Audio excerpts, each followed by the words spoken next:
Good morning, ladies and gentlemen. The September 3rd, 2008 meeting of the City Council is called to order. This meeting has been properly noticed and posted in compliance with the open meeting law. These proceedings are being presented live on KCLV Cable Channel 2 and are closed captioned for our hearing impaired viewers. The council meeting, as well as all other KCLV programming, can be viewed on the city's website at www.kclv.tv. The proceedings will be rebroadcast on KCLV Channel 2 and the web the Wednesday of the meeting at 8 p.m. and also on Friday at 4 a.m., Saturday at 7 p.m., Sunday at 7 a.m., and the following Monday at 1 p.m. I make this announcement as a matter of course at every single meeting to tell everybody that this building is protected by a state-of-the-art fire detection and suppression sprinkler system. So should an alarm go off, please leave at the closest exit, and then we'll have our marshals out there, city staff telling you when it's safe to re-enter the building. There's no reason to believe that this would take place, but we do this in an abundance of caution. Before we proceed with the agenda, would everyone please rise for the invocation given this morning by Pastor Benny Hawkes, Victory Outreach, Las Vegas, and please remain standing for the pledge. Could I have everybody please bow their heads, close their eyes?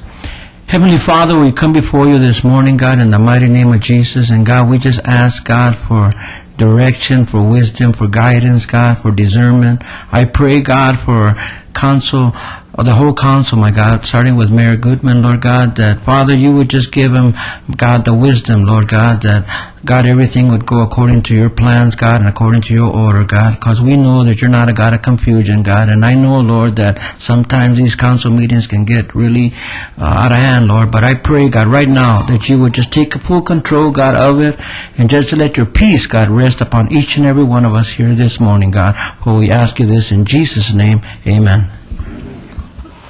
I pledge allegiance to the flag of the United States of America and to the republic for which it stands, one nation, under God, indivisible, with liberty and justice for all.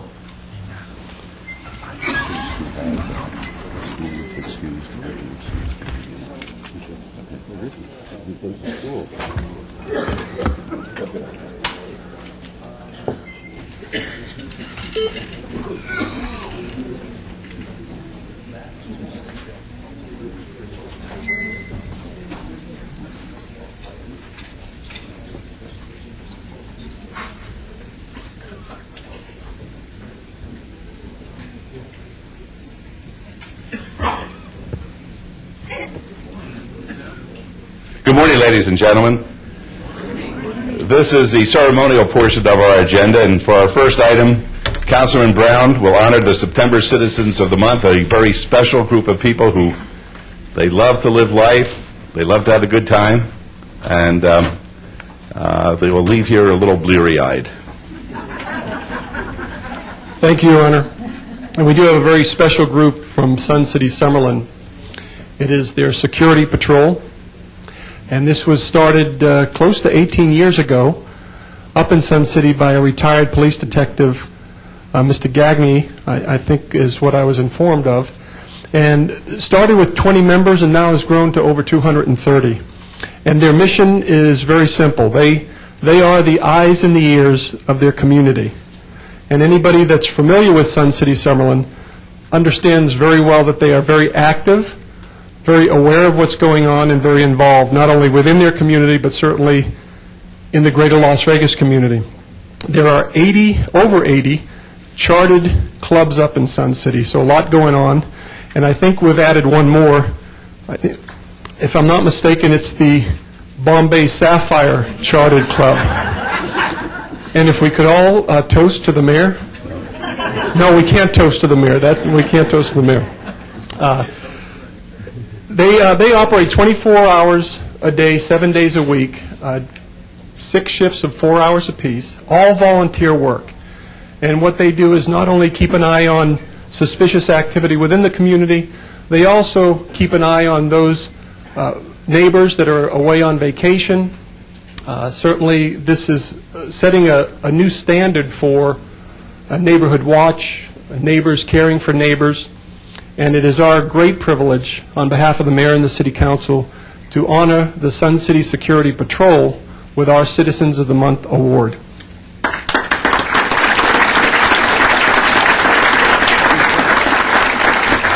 Is Sheriff Gillespie here? Sheriff, would you? I've asked the sheriff to come down. I think he's going to deputize all of you under the new Cops Initiative program. They already are. Good morning, Sheriff. Do you want to just say a few words?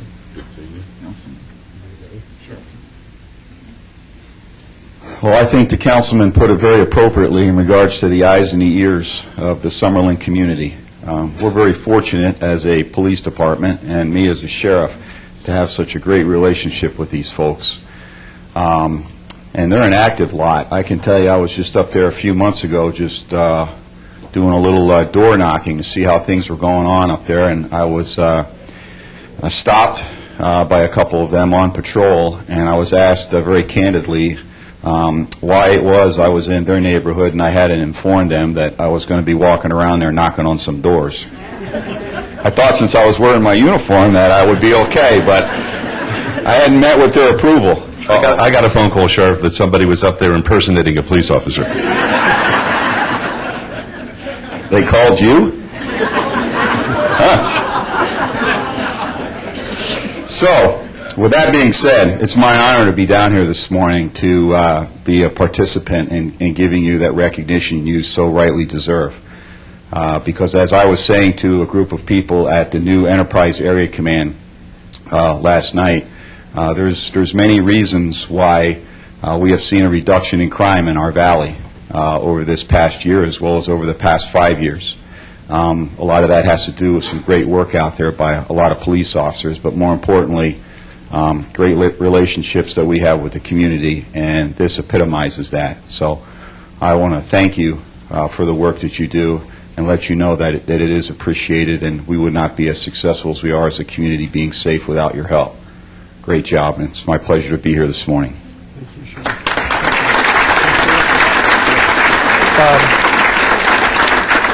We have with us this morning the Sun City Summerlin Board President, Richard Post. Richard, would you stand? Be acknowledged. Thank you. And Vice President of the Board, City of Las Vegas Planning Commissioner, David Steinman. And David, who's going to come up and... Jerry Solomon, our chief. Jerry's going to say a few words. He has 2 Lucky Bears chips, so we'll see what happens.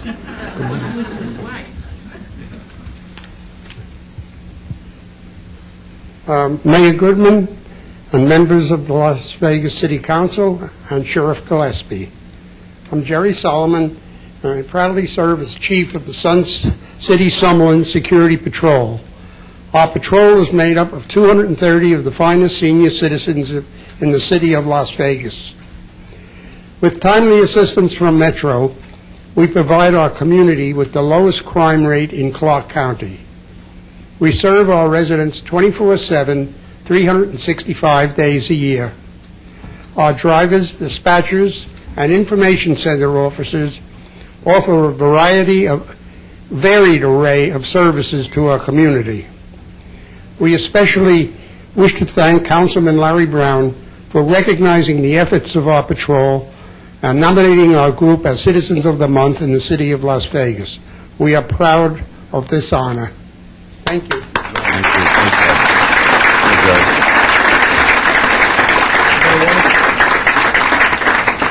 is our Citizen of the Month. Right. Yes. Behind you, Mayor, if you just... Right. And this sign will be outside of City Hall on 4th Street for the entire month of September, recognizing again the dedicated work of the volunteer force up there. And the proclamation is the Sun City Summerlin Security Patrol Day in the city of Las Vegas. So again, congratulations.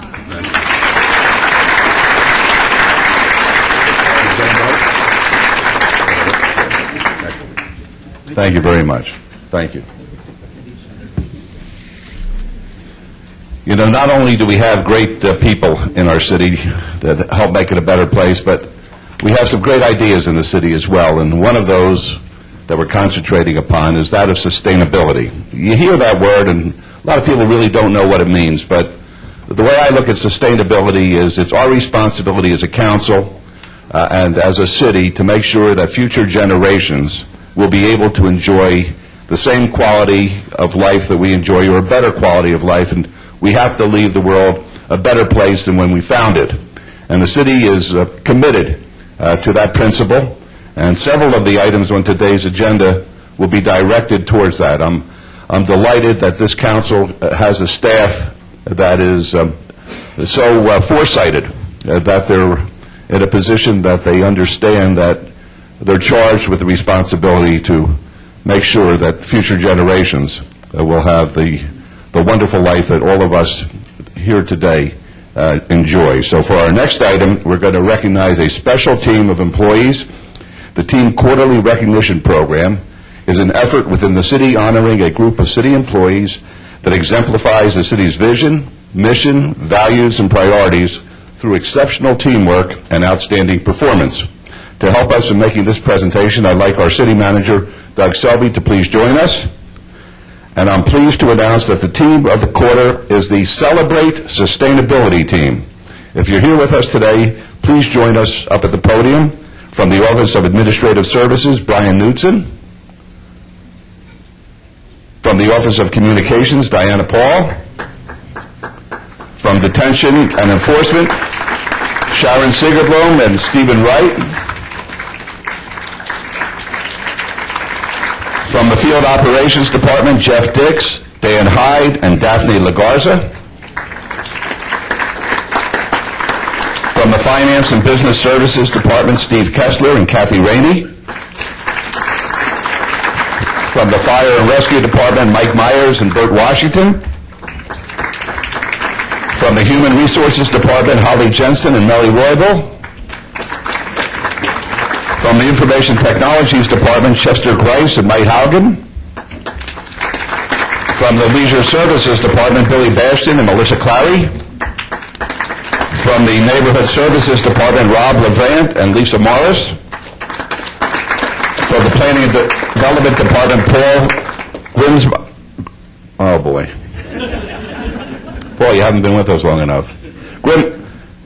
Grimser. Is that it? Is he here today? Good. Paul?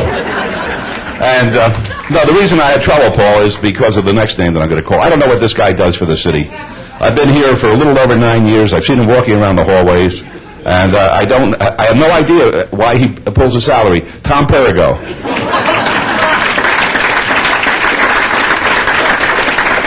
And from the Public Works Department, Jorge Cervantes, Cheng Shi, and Marlene Siska.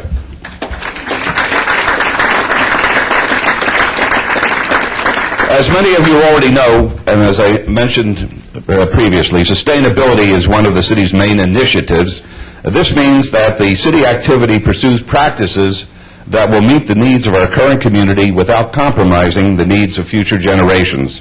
In fact, we were recognized, and this is very, very special, because people don't think of Las Vegas as being a leader in this area. They just think that we're the greatest tourist destination in the world, and they're right, the greatest entertainment destination in the world, and they're right, and that we have the best restaurants in the world, and they're right, we have the best shows in the world, and they're right, we have the best shopping in the world, and they're right, but we're also the most environmentally forward as far as our practices, and we won the American City of the Year Award at the World Leadership Awards in London, England last December.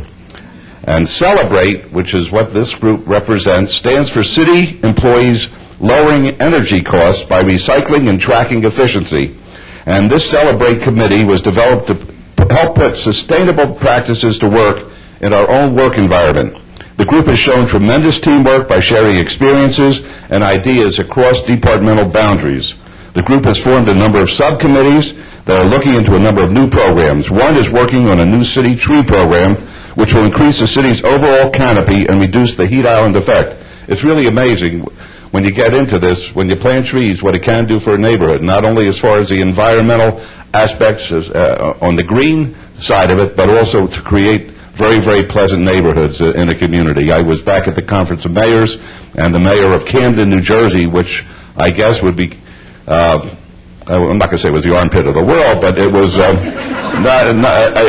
it just wasn't, a flower garden until until they began to plant trees. And now people sit outside on their little stoops in front of their homes or row homes, and they have the trees there, and they have pride in their neighborhood, and they walk around, they feel safer. And the mayor there has done a phenomenal job, and that's what we're trying to do here as far as this tree canopy is concerned. Another group is investigating the addition of solar energy to one of the water treatment sites. Another group worked on the city's new sustainability website, which I read in the newspaper, Joe. This morning we were awarded the #1 city website in the history of the world. Is that correct?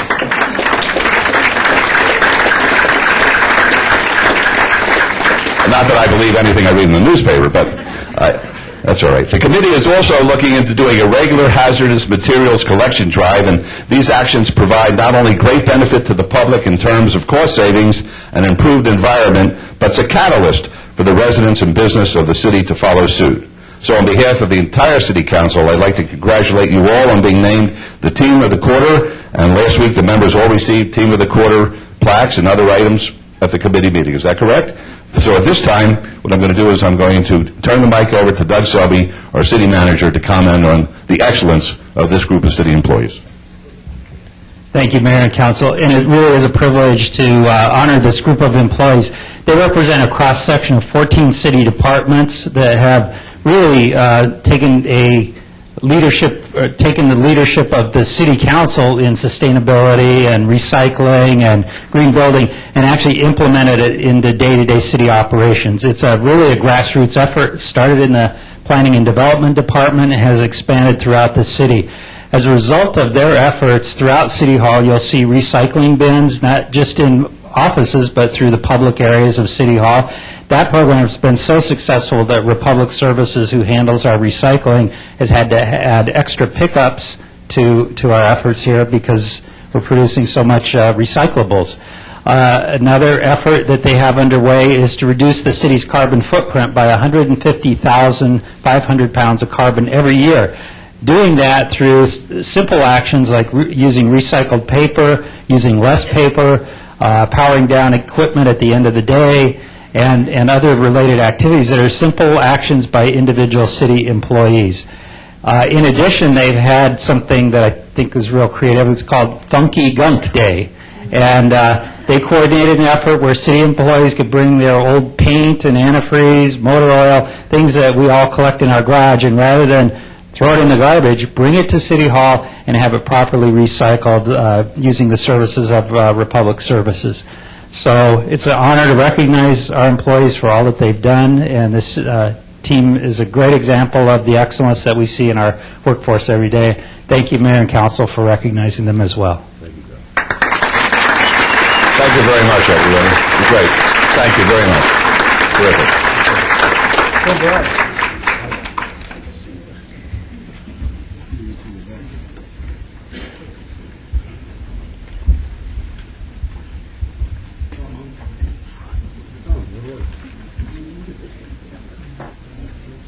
Okay, so we got the good people we're recognizing, great programs, and this is very, very special.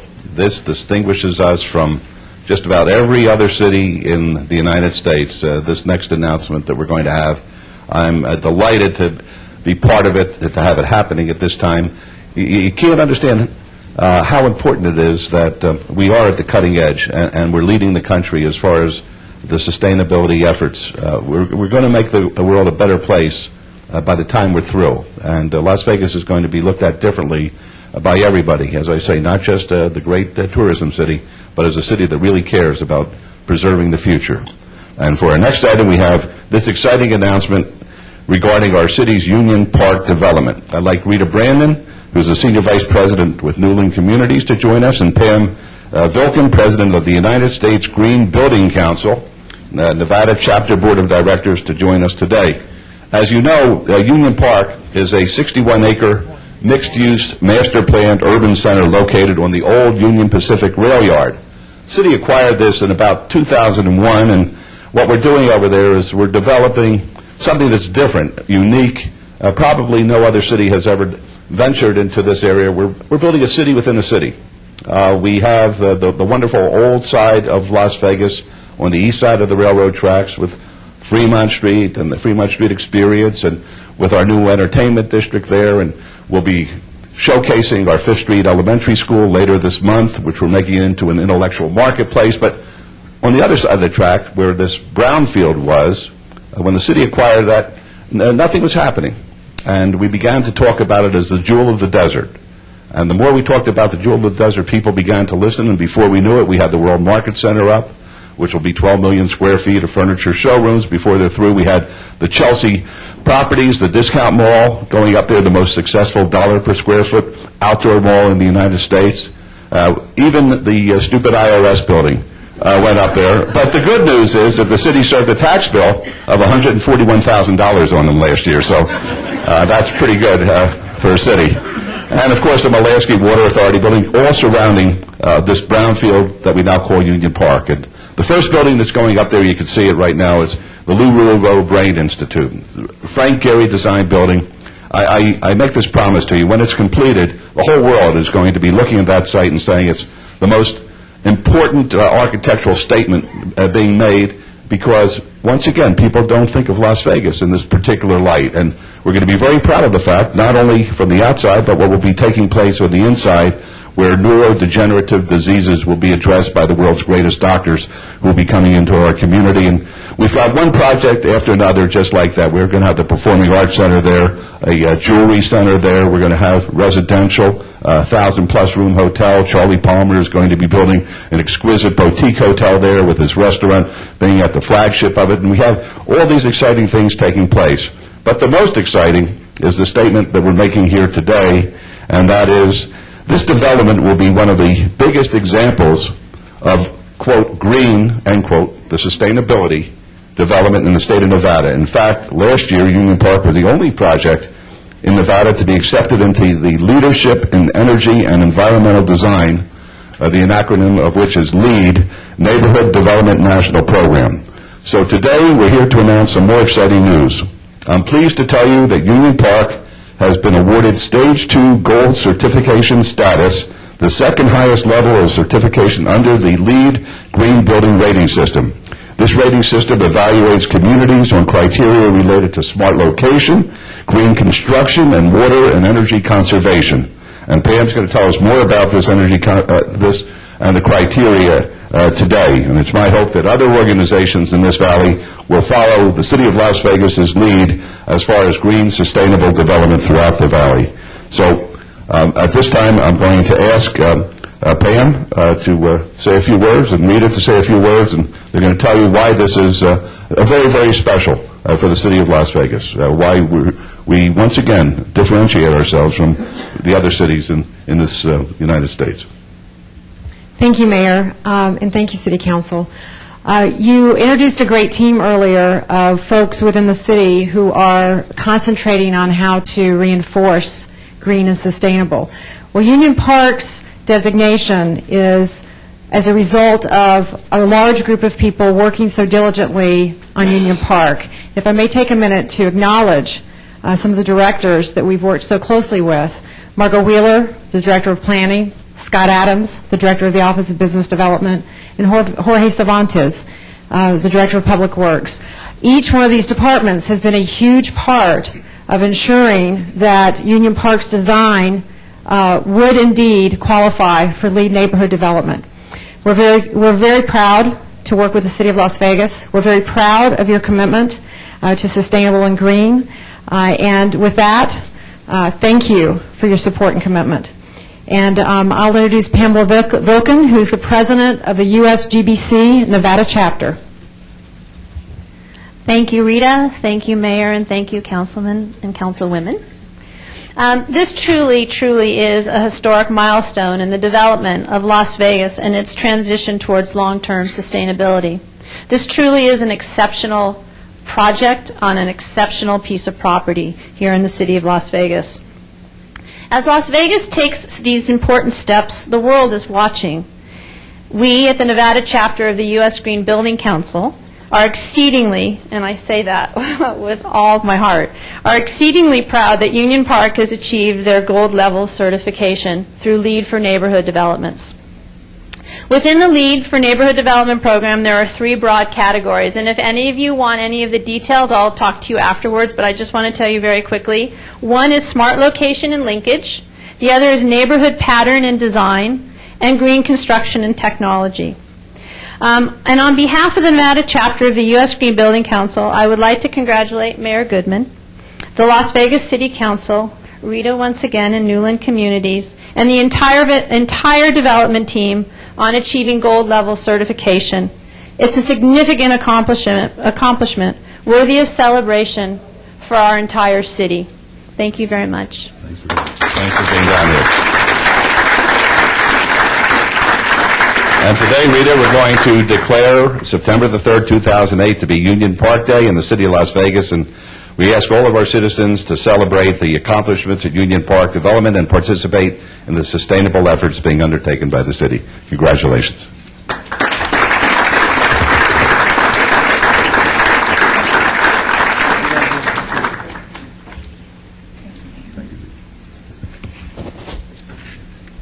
For our final item, Councilwoman Tarkanian will recognize September as Leukemia, Lymphoma, and Myeloma Awareness Month. Councilwoman. 64 years ago, a young man by the name of Robert, 16 years old, contracted leukemia. He quickly succumbed to that torturous illness. 5 years later, frustrated by the lack of effective treatments for what was then considered a hopeless disease, his parents, Rudolph and Antoinette de Villers, started a fundraising and education organization in their son's name. The Leukemia and Lymphoma Society is the world's largest voluntary health organization dedicated to funding blood cancer research, education, and parent and patient services. The mission of LLS is to cure leukemia, lymphoma, Hodgkin's disease, and myeloma, and improve the quality of life of patients and their families. Since its founding in 1949, LLS has invested more than $600 million for research, specifically targeting blood cancers. Now, their task was daunting. Most leukemia patients, especially children, died within 3 months. Even by the mid-1950s, when the first generation of chemotherapy drugs began appearing, the disease remained a stubborn challenge. The foundation reported in its 1955 annual report, quote, "As of this date, leukemia is 100% fatal. This is almost a unique situation among the many diseases to which man is susceptible." But driven by the de Villers' nearly boundless belief that leukemia and other blood cancers are indeed curable, the foundation grew steadily, opening its first chapters in the New York City area and expanding nationally. Increased funding from generous donors meant that LLS was able to identify promising young researchers and help support their work. The list of researchers and scientific advisors who have affiliated with LLS over the years reads like one of a who's who of cancer pioneers, and it contains 3 Nobel laureates, one of which is Dr. Emil Frey III, a world-renowned oncologist whom this council has also honored here. I would like today to just mention to you something personally. While my husband was a coach at UNLV, there was a young cheerleader there, vivacious, and I see some heads nodding, so they remember her. And she had one of these diseases, had the bone marrow transplant, had everything to help it. And we thought she was getting better, but it came back and it got her. And I've never forgot her beautiful face, her energy. She's honored by a rose garden at UNLV today. So this is something that hits us not just nationally, locally. It hits us as families related to friends and our own members. I'd like to introduce today Sylvia Wolf, the Executive Director of Leukemia and Lymphoma Society here in Las Vegas.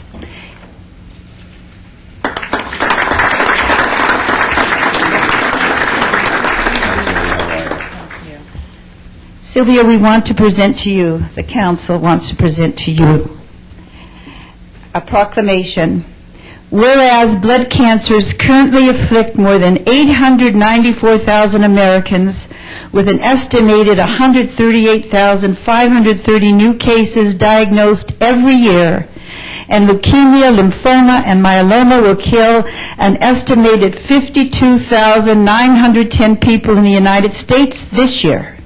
And the leukemia, I better put my glasses on. Sorry. I try to fool myself sometimes that I can read without them always. The Leukemia and Lymphoma Society, through voluntary contributions, is dedicated to finding cures for these diseases through research efforts and the support for those that suffer from them. And the City of Las Vegas is similarly committed to the eradication of these diseases and supports the treatment of its citizens that suffer from them. And we, the mayor and members of the Las Vegas City Council, do hereby take great pride in proclaiming Wednesday, September 3rd, 2008, as Leukemia and Lymphoma Society Day. And I'll give this to you, Sylvia.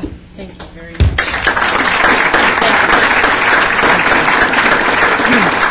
Thank you. Thank you, Mayor Goodman and Council.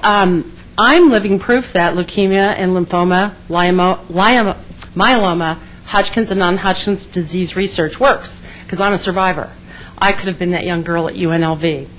I was about 25 years younger than most people who are diagnosed, so I went through 13 years of chemotherapy and a bone marrow transplant, and sometimes it works, and I'm very, very lucky to be here. I encourage all of you to do some research about leukemia and lymphoma on our website, lls.org. I would suspect that if I asked all of you in this room if you've been touched by a leukemia or a blood-related cancer, I would suspect that you, your family, or someone you know closely to you would have been affected. We do provide patient aid here in Las Vegas. We have about 650 clients we work with all the time. We do educational seminars, we do support groups. We're always talking about the research being done. And I'm also very proud to tell you that the Leukemia Society, because of the support of generous donors like you and others, that we have a fellowship now at the Nevada Cancer Institute with Dr. Jang. We're very excited about that. And Dr. Emil Fry is going to be visiting our offices next week. He is probably the reason I'm alive. It's very important work. I thank you so very much for this proclamation. Thank you. Thank you a lot.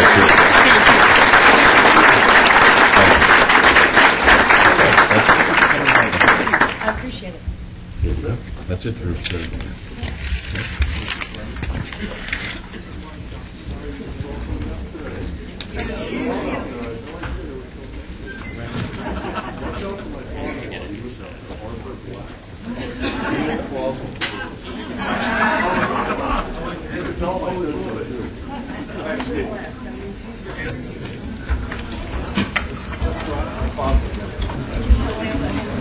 Yes, I was just about to say that. Thank you. Here's one. Thank you,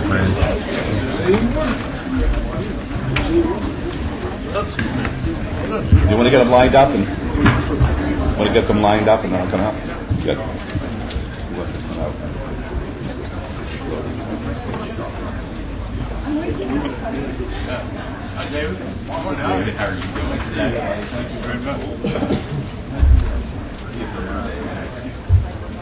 Private. Okay. No, I'll go out. Okay.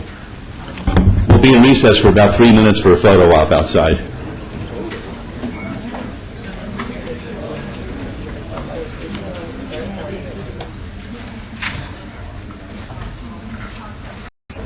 Okay.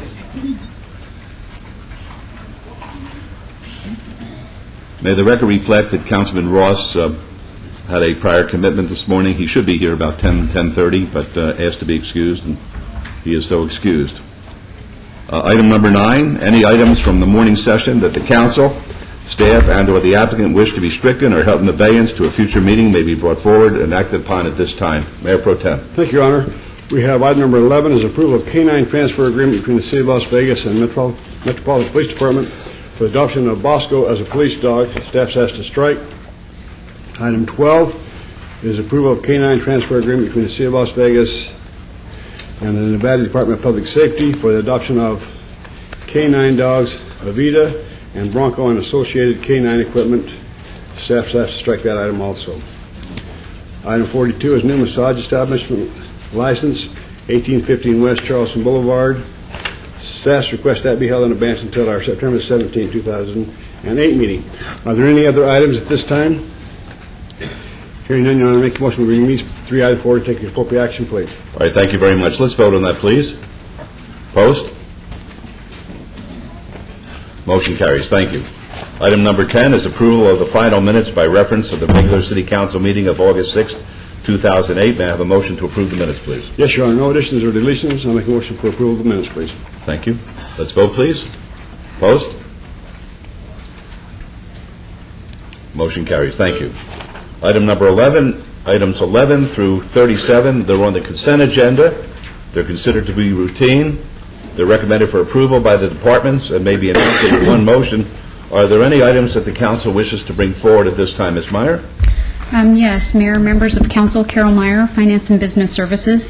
I would like to ask to have 19 and 20 brought forward. All right, 19 and 20. Are there any others that the council wishes to be brought forward at this time? All right, Mayor Pro Tem? Yes, Your Honor. I make a motion to approve items 13 through 37 with the exception of 19 and 20. All right, all conditions. Thank you. Let's vote on that, please. Opposed? Motion carries. Thank you. We'll call items 19 and 20. Are these companion items? They are. Okay, fine. We'll read them together. Then 19 is approval of a change of ownership for a tavern license subject to Health Department regulations from BW Investments, LLC to Blazing Wings, Inc., doing business as Buffalo Wild Wings Grill and Bar at 6640 North Durango Drive, Suite 110. That's in Ward 6. And item number 20 is approval of a new restricted gaming license subject to confirmation of approval by the Nevada Gaming Commission for Blazing Wings, Inc., doing business as Buffalo Wild Wings Grill and Bar, 6640 North Durango Drive, Suite 110, of course, in Ward 6 as well. Ms. Meyer. The reason that we called these items forward is that the corporate name is Blazing Wings, Inc., and we actually have a typographical error. It should be Blazin without the G. And that's the only correction. We wanted to correct this on the record. Should there be a little apostrophe after the end? No, there's not an apostrophe on the end of that one. So we just added a G to it, and we should not have. So I just wanted to correct that on the record. Mayor? Councilman, don't tell me that you love Buffalo Wild Wings. No, I was just going to tell you it's the modern-day Ebonic. And, Councilman, I'm not going there. Thank you very much. All right, then I have a motion then. Yes, Your Honor. I make a motion to, with those corrections, approve items 19 and 20, please. Thank you. Let's vote on that, please. Opposed? Motion carries. Thank you. Okay, we'll go to our regular agenda, item number 38. This will be a public hearing to determine the advisability of granting a telecommunications service franchise to AGL Networks, LLC, pursuant to the purpose, character, term, time, and conditions of the proposed franchise agreement. This is a public hearing, folks, so I'm now going to declare it open. Who's making the, Mr. Vincent, are you making the presentation for the city? Yes, Your Honor. Mark Vincent, Director of Finance and Business Services. This item is a public hearing. This is, I think, I've lost count now. It's either number 11 or 12 in the series of standard franchise agreements we have for right-of-way access for these telecoms. It does require that any work they do in the right-of-way, that they have to pull a permit. They have to give notice if they're working in neighborhoods. I think it's 48 hours notice. And so it's a standard agreement, and staff recommends approval of it. They will pay us 5% franchise fee and all the revenues related to the use of that right-of-way. Very good. Are there any questions of Mr. Vincent? Mr. Vincent, my only concern is that the citizens, the residents, will be notified, which is good because we've had some problems in the past. But what if it turns out that a right-of-way area is not good for a neighborhood?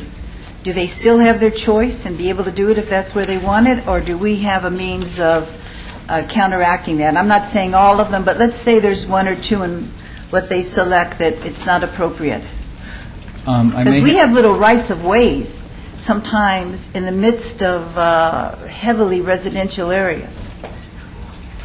It would, I'm not sure I can answer your entire question. I believe by federal law, they have a right to use the right-of-way. This agreement just sets forth the parameters by which they can. I think if we had a concern with a particular facility placement in the right-of-way, I think Public Works, when they come in to pull the permit to do that work, could negotiate with them and get that rectified and perhaps find a better location. Ultimately, I don't know that there's anything in the franchise agreement and the permit process that prevents us from a placement unless there is a public safety issue like an ADA access. Certainly the sidewalk has to be a certain width and to support ADA and things of that nature. So what you're saying now is that we have to, if it's our right-of-way, we have to turn this over to to whomever because of the federal government? That is correct. They have the telecommunication companies have a right to use the right-of-way within the parameters of our control of the right-of-way, and we also are allowed to collect a fee for the use of the right-of-way. And aren't they coming up now in Congress with some additional legislation which would give them even more power in being able to usurp local decisions? There is almost continuously legislation in not only in the federal but also in the state legislatures on aspects to do with telecommunication and as well as data use of the right-of-way, yes. And we monitor that constantly, both with our own internal staff, government affairs, but also with our federal lobbyists and our state lobbyists as well. And it's my understanding that we are protesting that through our lobbyists and through our government representatives? Yes. Okay. They take over all the time. I don't disagree with that. All right, public hearing, folks. Anyone want to be heard?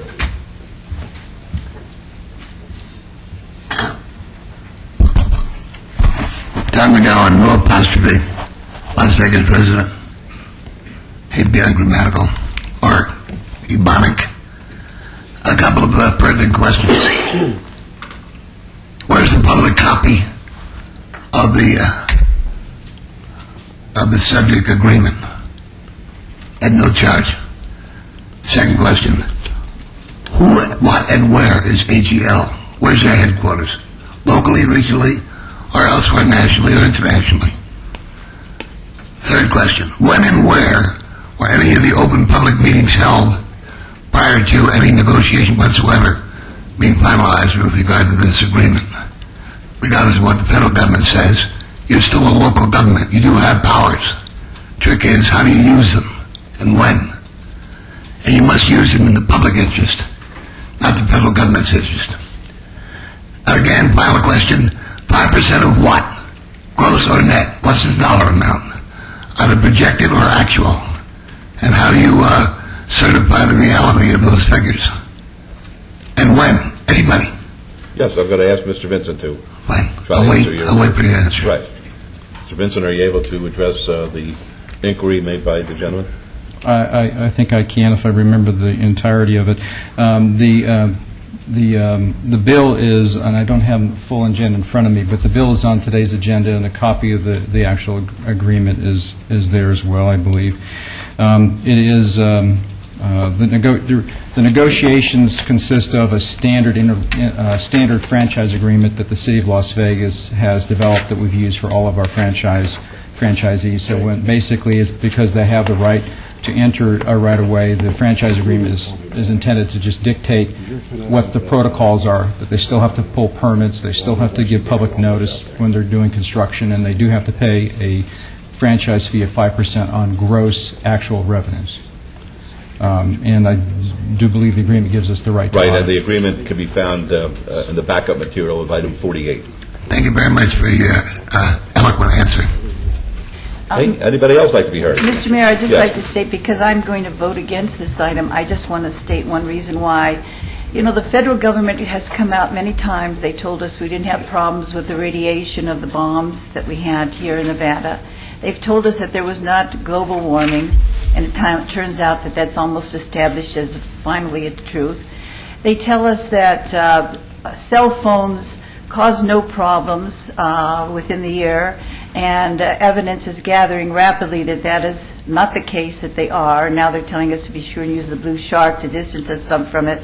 They've told us for a long time that the cell towers cause no problems. And the research I've had, even though it isn't established and you don't have all the monies the federal government has, I just feel a very great concern because the research I get shows more and more proof that there are problems caused. I just wanted to explain that on the record. Thank you, Mr. Mayor. No, and I appreciate that. How much are we talking about in dollars and cents? I don't know that we have any projections of what their actual revenues are. These particular facilities, as I understand, AGL will be underground. They won't be above ground type facilities. So, and I think what they're just doing is putting the capacity in. I think AGL is actually a gas company, and I think they're just putting the capacity in to potentially provide that service to other telecoms. So I don't have any projections. For the record, I'm going to support it just because I think we have to have this kind of service here. But I agree with the councilwoman. I think that the federal government does impose its will sometimes without using too much common sense, without any input from local government. I've always made that position known as far as Homeland Security, where they make decisions which, in my opinion, are ridiculous, sending monies to the state, which the local first responders, like the sheriff's office or fire department, really should have access to them. I think I'm going to pick my right battle, though, as far as the feds are concerned. I like to put my face in their face at the right time, but I don't disagree with anything that the councilwoman said. All right, let's vote, please. Is there a motion? No motion. No motion. Okay, no action. So what are you doing to me, councilwoman? I thought I'd have a chance to vote for me on this. Oh, boy. That'll be on the But wasn't that nice of him to stand up for that formally? Well, Very nice. I agree with you for once. No, I'm just kidding. I'm just kidding. Okay, item number 39 is a report from the Las Vegas Metropolitan Police Department on the status of their new headquarters complex project. Mr. Chervick, I am advised that the owner of the property is Mark Fine, or a company with which he is associated. I have a business relationship with him in what was formerly known as the VA clinic on West Charleston. It's now a facility used by the University of Nevada Medical School for outpatients. I know that this is an informational item today, and no vote is going to be required, so I'm going to ask your opinion as to whether I should recuse myself based on the fact that there will probably be questions of Mr. Fine, and I'll turn it over to the Mayor Pro Tem, or whether I should conduct the hearing. The best way I can answer that, Your Honor, is under the ethics law, you've done the appropriate thing. You do have a conflict. You have disclosed it. And if this were an action item, I would advise that you abstain. The ethics law goes further, though, and says that after you've done that, you may otherwise participate. We've always debated what otherwise participate means. I think it's appropriate as the mayor for you to sit here. I think if you have a relevant question, you should ask it. But there is no action being taken today, and nothing would be done based on any of your questioning. So I think it's your call, but I think my advice would be that because it's a non-action item and you couldn't take any action, you can otherwise participate as long as you don't do anything in your official role as mayor to affect the project or your friend's interest. Well, my questions could go to that, so I think in an abundance of caution, I'm going to turn it over to the Mayor Pro Tem. All right. Thank you, Your Honor. Sheriff. Councilman.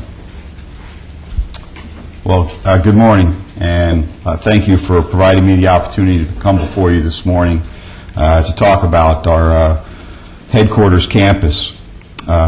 Basically, what I'm here to do this morning is to update you and the citizens of Las Vegas on the progress we've made towards making the Metro headquarters building a reality.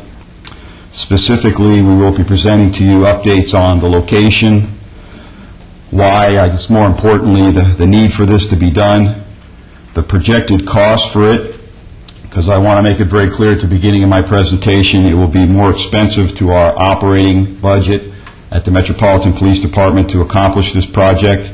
And last but not least, discuss your role as City Council in the process for approval. Okay. The location. Currently, it's a dirt lot located on the northwest corner of Martin Luther King and Alta, a total of 14.56 acres. Why this site? Well, from a historical perspective, this concept of a Metro headquarters building is nothing new. Our former Sheriff Bill Young stood before you a few years ago looking to turn the old county courthouse into a Metro headquarters. I agreed with this concept, however, saw the expenses of the project exceed what could be afforded when building a high-rise complex. Approximately a year ago, I happened to be discussing the project one day with Commissioner Roy Reed. Commissioner Reed is the chairman of the county commission, and like the mayor, I meet with him on a regular basis to discuss Metro issues. At that meeting, the concept of this headquarters came up, and he happened to mention to me about this dirt lot at Martin Luther King and Alta. After meeting with him, I actually went out and drove to the lot, took a look at it. Seemed like an excellent location, and from what I could tell, a good-sized piece of property. At that time, I had people within my organization reach out to the owner of that property, and Mr. Mark Fine, to see if he would be interested in having us as a tenant, and began preliminary discussions.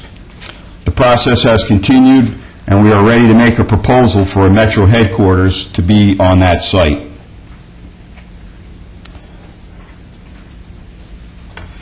Before you now is actually a rendering of what would be on that site.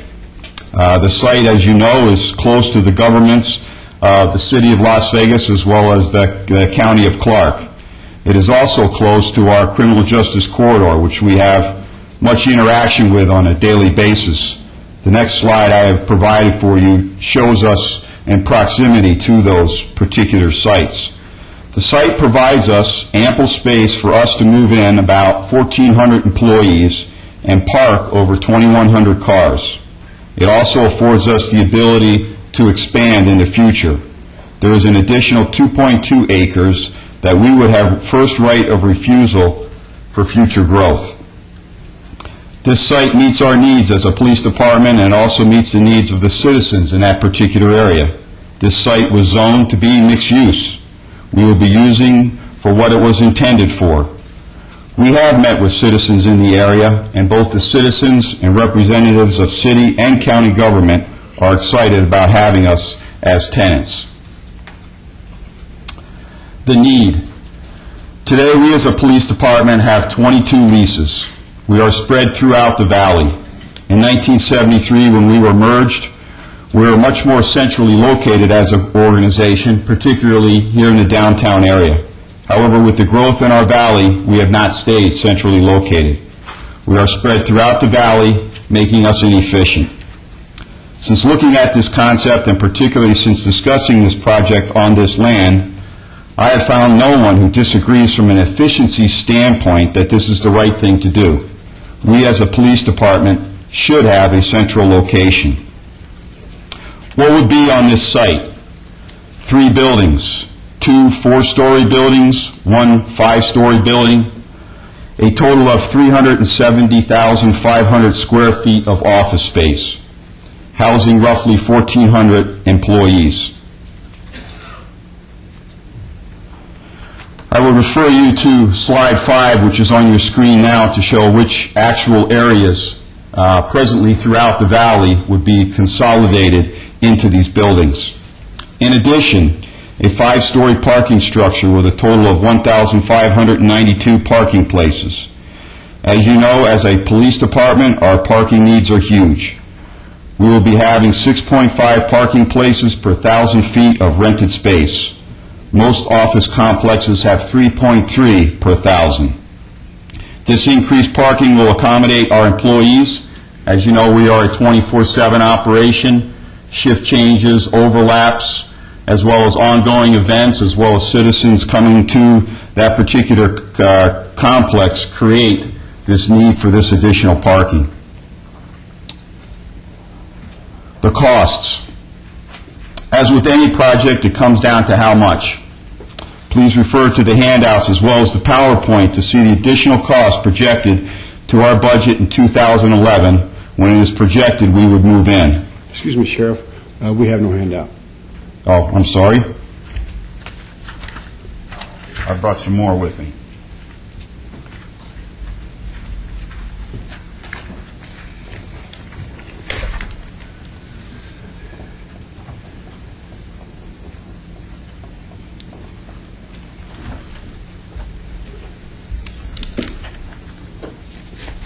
Thank you, Randall. We'll just keep it for Steve.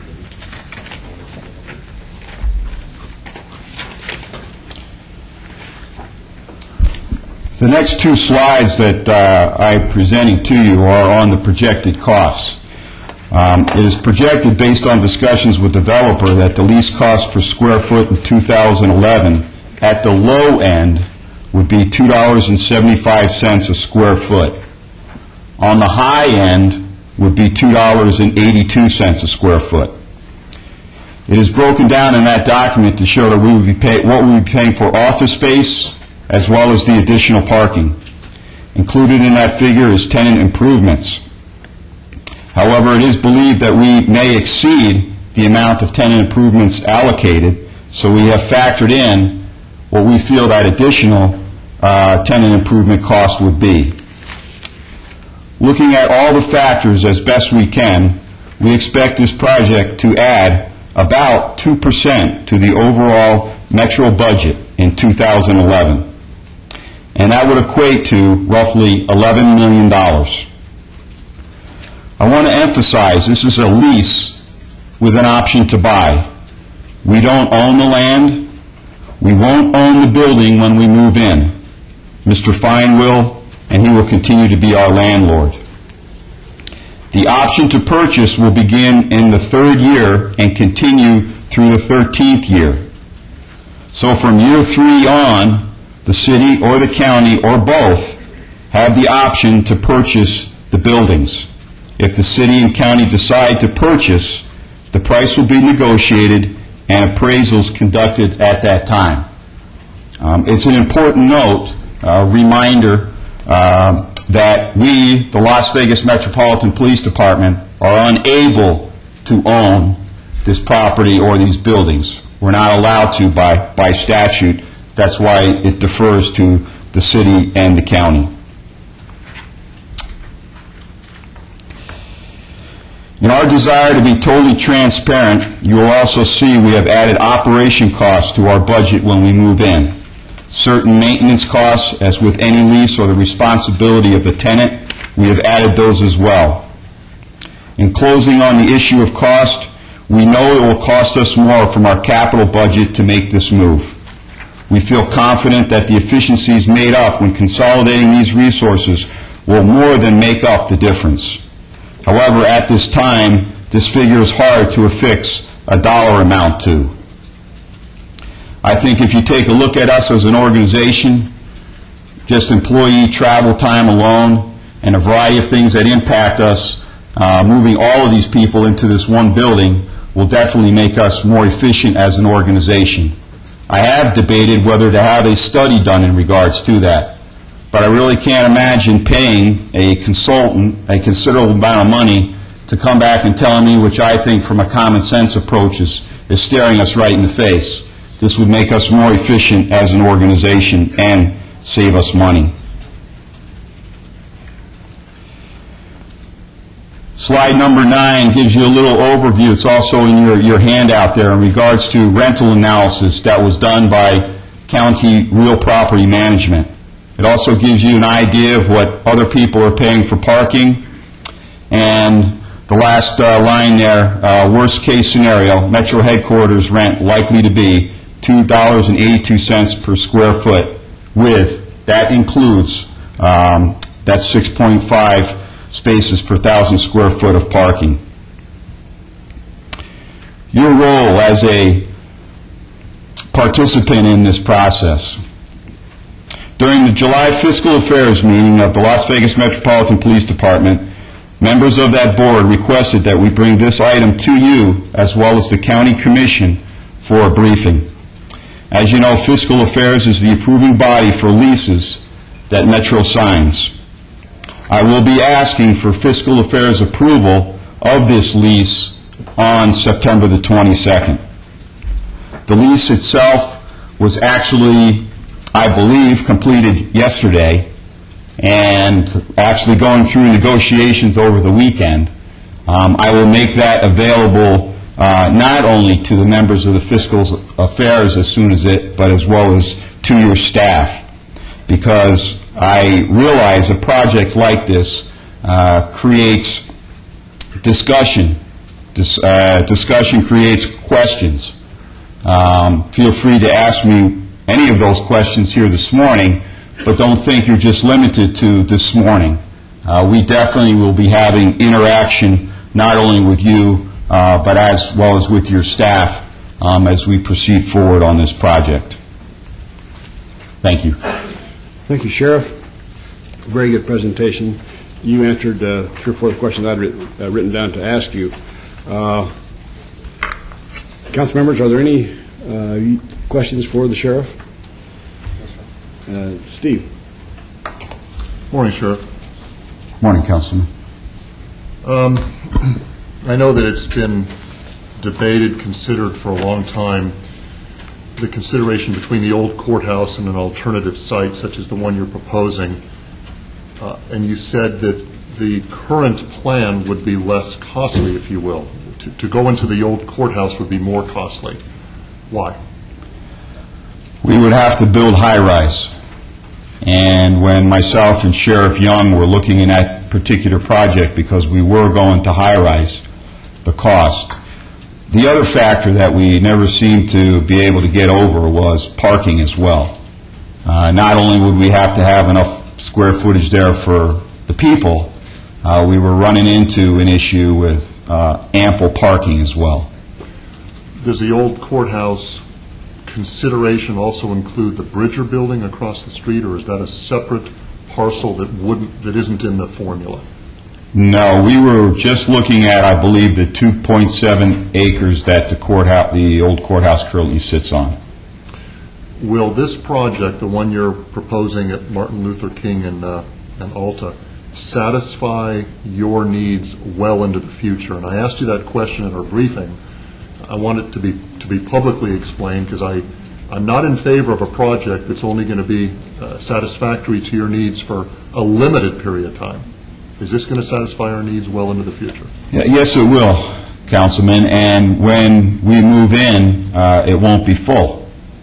There's an opportunity for us to grow initially with the 3 structures that are there, as well as I stated before, the 2.2 additional acres that we will also have first right of refusal on to add something there in the future as well. But there have been space studies done in the past. We have taken those into account and projected our growth.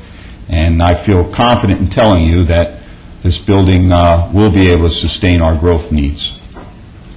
My last area of inquiry is, I understand the cost savings in the elimination of the leases and the reduced, if not eliminated, travel time. I mean, there still will be some travel time because officers that have to go from this site to the courthouse, it's too far to walk.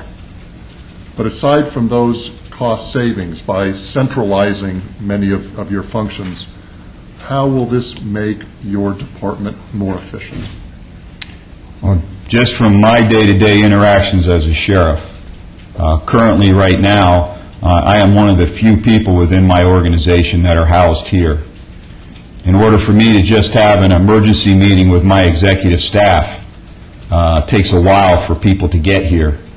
My ability to interact with many aspects of my organization that are responsible for the day-to-day crime efforts that we put forward, I don't have at my fingertips, and I would have in a building like that. The other aspect, I mean, that's from an operational standpoint internally. Externally, it would be a one-stop shop for citizens, and that's not the case today with us. And also, it would be a lot easier for them to come and go than it currently is. So there's a variety of things that would make us more efficient that we can't necessarily affix a dollar amount to. Okay, thanks. Thanks, Mayor Pro Tem. Anyone else? Mr. Mayor Pro Tem, Councilwoman, please. When I last spoke with you, Sheriff, you had mentioned you were negotiating still. Has it reached the negotiation stage where it now is the 2.82 base rent?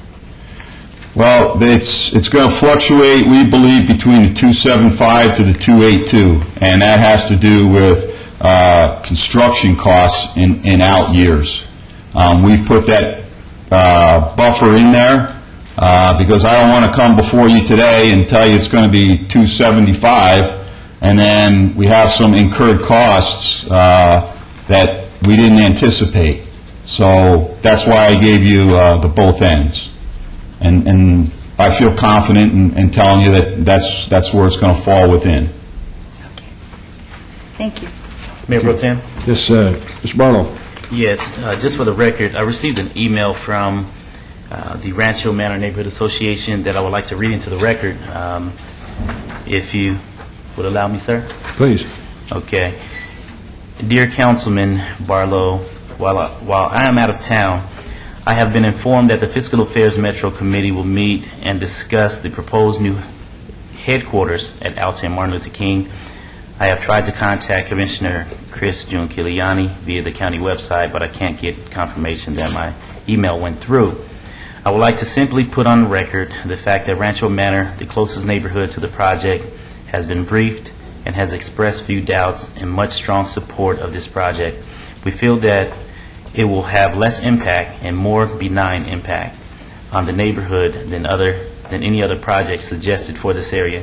We are convinced that no other site would offer as many savings and operational efficiency gains to Metro as this location. Thank you for any effort you can make to bring the neighborhood opinion before the committee. Yours truly, Daniel J. Deegan, Director of Rancho Manor Neighborhood Association. And so while that is in the record, I want to thank the Rancho Manor Neighborhood Association for remaining in contact with my office, and also want to thank the Las Vegas Metropolitan Police Department and your Deputy Chief, I believe, McCurdy, for going out and meeting with the residents a few months ago, as well as Mr. Fine and his family and staff as well for meeting with the neighbors, because one thing about this area surrounding Martin Luther King and Alta, as well as Rancho and US 95, is that the Rancho Manor Neighborhood Association, or I should say the Rancho Manor community as a whole, has been squeezed on all four corners. And by going in and being upfront and honest and laying out the plans and making them inclusive as relates to the build-out of the proposed development that you're bringing forward, really made the neighborhood feel very comfortable and really made them feel a part of the solution versus being behind the eight ball and fighting the issue, specifically at this corner where it was a very pivotal point from a previous development that sprung upon them years ago. So I just want to thank you for being upfront and forward with the Neighborhood Association, allowing your staff to allow them to participate in this process. So I just wanted to put that on the record. Thank you, Councilman. Councilman Brown, please. Thank you, Mayor Pro Tem. Sheriff, just a couple comments, questions, partly to follow up with Councilman Wolfson. As a member of Fiscal Affairs, certainly between now and our meeting this month, if we could better communicate a couple things. One is the need. You certainly touched on it, but I think that's important, not just to say that Metro needs another facility, but the why. And that follows into the consolidation and the whole efficiency question. There are certain things that are measurable, like the windshield time and things like that. And without putting a price tag on those, if you could list those things that are obvious that there's a fiscal impact, cost savings, and perhaps not the exact dollar amount, but those things that we can then communicate. And secondly, the intangibles that you've talked about, certainly communications, the access to your department. And if we could also view that from a citizen's perspective. Not so much, I can understand as far as the importance, the intangibles from you as the sheriff and your force, but also if a citizen's asking, about those intangibles. You mentioned it as far as consolidated access. It's going to make it. Those things I think are important. From my perspective, this headquarters, the Metroplex, is just another piece of what we've seen, and you mentioned it this morning during ceremonial, that we have a lot of momentum with public safety right now, with crime statistics, with the new COPS initiative, and I think this is an important piece of that overall public safety initiative. And this momentum, I feel it's very important to continue it, but be able to step before the citizens and explain why it is, quote, needed. And so I would appreciate that. I know that your staff has done a lot of work. Our staff has briefed us. But if we could clarify and better define some of those between now and the meeting, I think that would be beneficial not only as a fiscal affairs member, but certainly to the public at large. Most definitely. Mr. Mayor Pro Tem? Yes. If I might add, could we also maybe have a better breakdown on the finances, comparing the choices that you have? In other words, you may recall that I asked you, or when we met, about the fact that we were told $13 million an acre, but you told me that's not so. Am I recalling that correctly? That's correct. Okay. It's not even, well, number one, we're not buying. We're leasing. We're leasing. And our focus was on the cost per square foot of what it is that we're renting. It's the cost per square foot per year, right? I mean, you're telling us what it is for a year, and we need to know, I feel I need Well, to know. that information is contained in the lease, Councilwoman, that will be made available to you as far as projected increases to the lease over the life of the lease, and then if, in fact, there is a desire to purchase it, what the process is for that to occur as well. I'm just trying to put to rest the question that still seems to be lingering about the $13 million. So you're telling me that is not on the horizon any place? Is that maybe I something? have never seen that figure in regards to, are you referring to how much an acre the owner is saying the land is worth? I'm referring to the fact that that's what it would be the cost to us. That's what I was told. Councilwoman? Yes. Orlando Sanchez. When I was having discussions preliminary with Karen Keller, I think I might have misunderstood what she was saying, so I might have represented it wrong at the $13 million. It's more like $3 million an acre. And I have copies that Chief McCurdy gave me that I'll hand out, copies of the agreement that they're entering into for your review after the meeting. I have a few copies, but I'll get them all to you right after the meeting.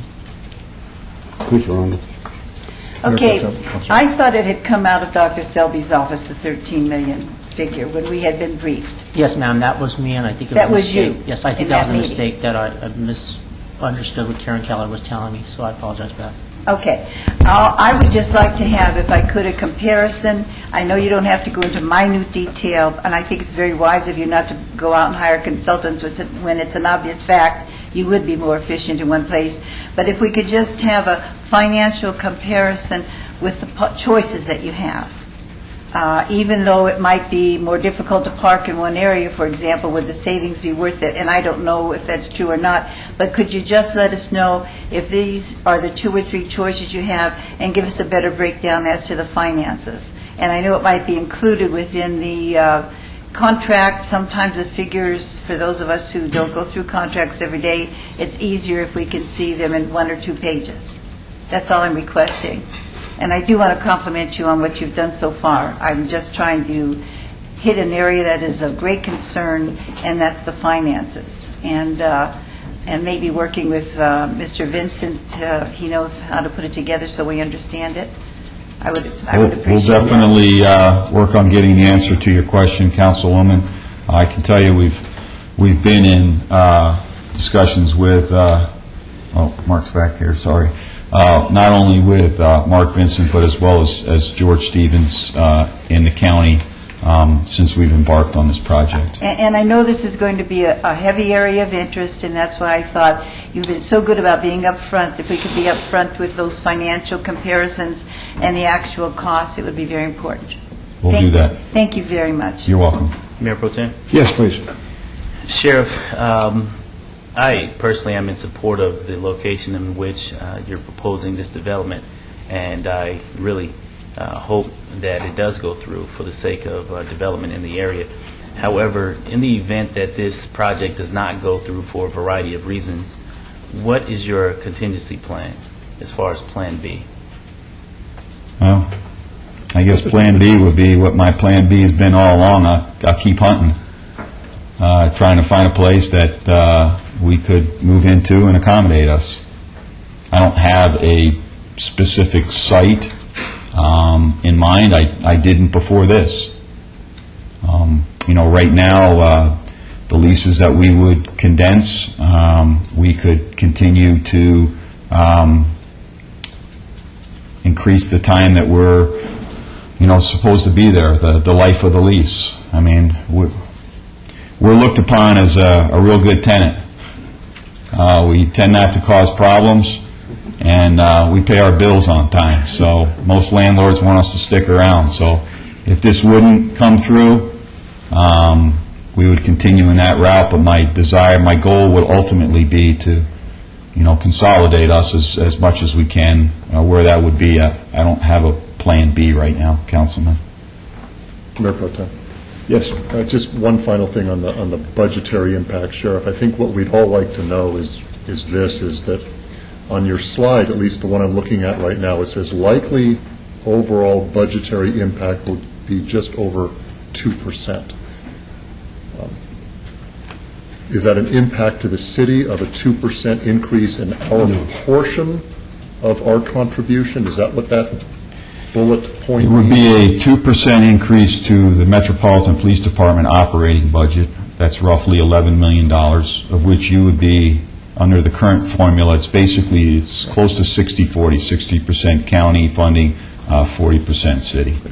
Annually?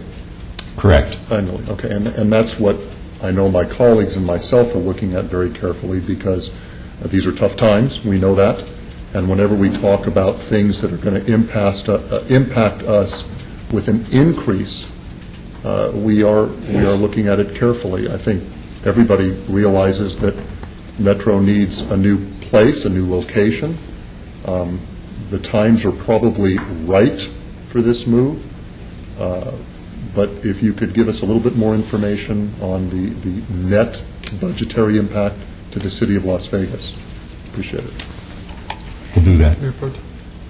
Councilman Brown? Thank you. And to follow up on this whole rent, the range is 275 to 282. Dr. Selby, it would be important to me that perhaps Mr. Vincent and Mr. Adams could certainly verify the market conditions downtown, the ranges for this scale of a project. From what we've been told, they're certainly within the range and reasonable, but that would be a good thing to verify from the city's perspective. And for the record, this property lies within the redevelopment agency. So another one of those intangibles, the mayor has spoken on this often, is this is the type density and scope of projects that we want downtown in the RDA. And the fact that it is a private developer that owns the land and will own the building, that has a tremendous positive impact on the whole RDA mission as far as the taxes, and opposed to a traditional publicly owned facility where we don't receive any taxes and it has minimal impact to the RDA. So that's another one of those intangibles from the city's perspective that I think we need to promote in communicating this whole project. Thank you. Mr. Mayor Pro Tem. Yes. I just had a couple of other questions. Mr. Fine's going to build the building. We're going to be leasing it from him. Sometimes the costs of leasing by the time we get done are more than building. We hit this on another big building we were going to do previously with another business individual. And I think those are the questions I'm trying to get at too. What's the comparison between building ourselves? Is it going to cost a whole lot more and doing it this way through the leasing? And when it's built, will it be built at prevailing wages? Just questions like that, which I'm sure today is your day to bring it to us. We give you the questions and you're going to provide additional information. And I just bring this forth because those would be one of the questions I would have. Well, Councilman, I just a minute correction. I think this is the only time that Sheriff is going to come before the council. Well, this may be the only time he's going to come before the council. Well, if we make a final vote on this, wouldn't he come then? No. He wouldn't? The final vote's going to be made by the Fiscal Affairs Committee. Oh, okay. Sorry about that. Well, then, But we these are will things I would like answer to your know. questions, Yeah, Councilwoman. That's why we're here speaking to you in advance of the Fiscal Affairs meeting, so I was contemplating whether you would want to come back at our next council meeting and give us some answers. That would be your prerogative, or you can meet with each one of the council members privately or separately. You know, we'll have one more council meeting before we have Fiscal Affairs.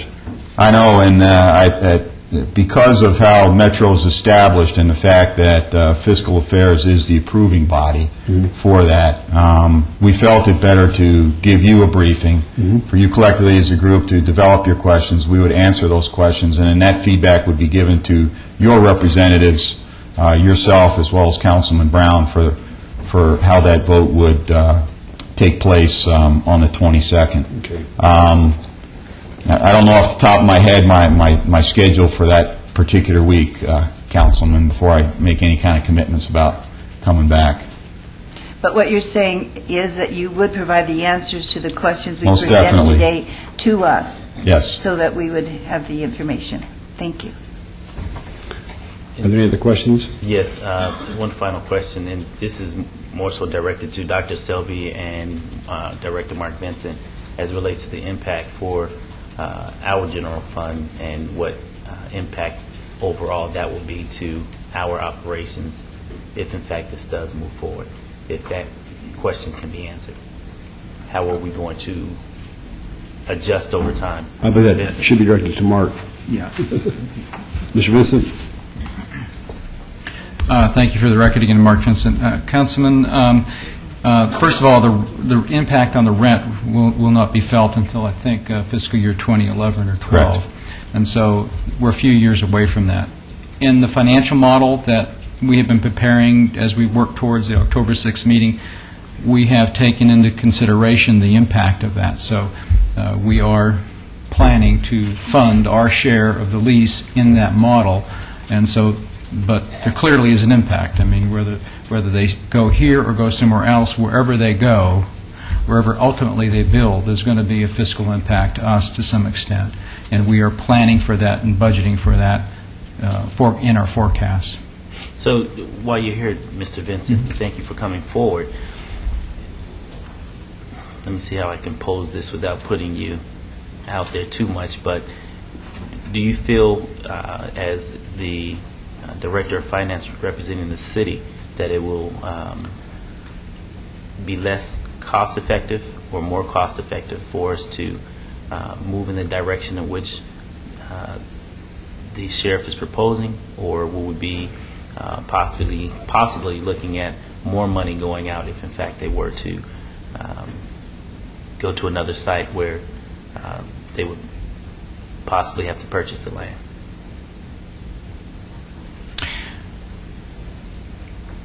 If the question is, first of all, the Metro has no ability to sell bonds.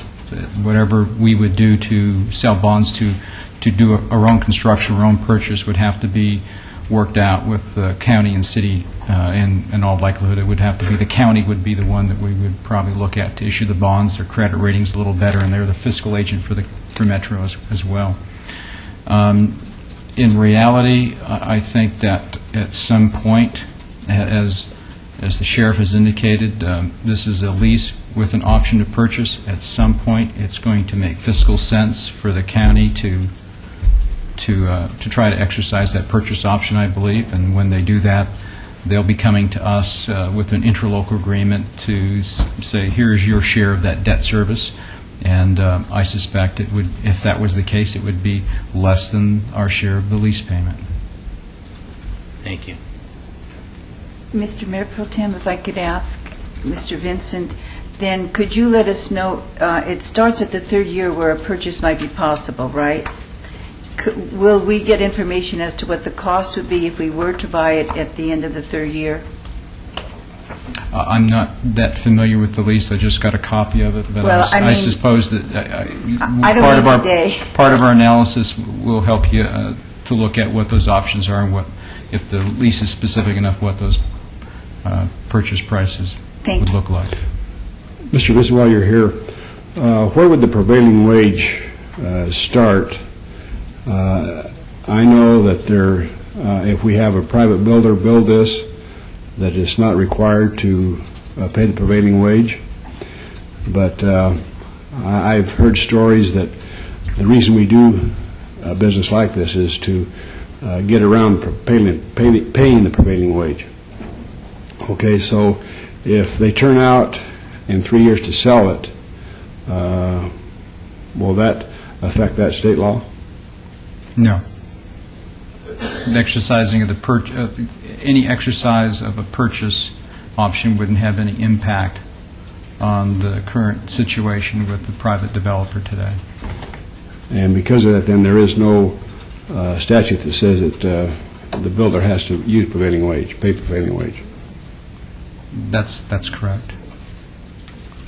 Mayor Pro Tem, one final observation. Sheriff, I would assume that most cities our size or bigger have metroplexes, in other words, complexes that house the various divisions of the needs of a police agency such as ours.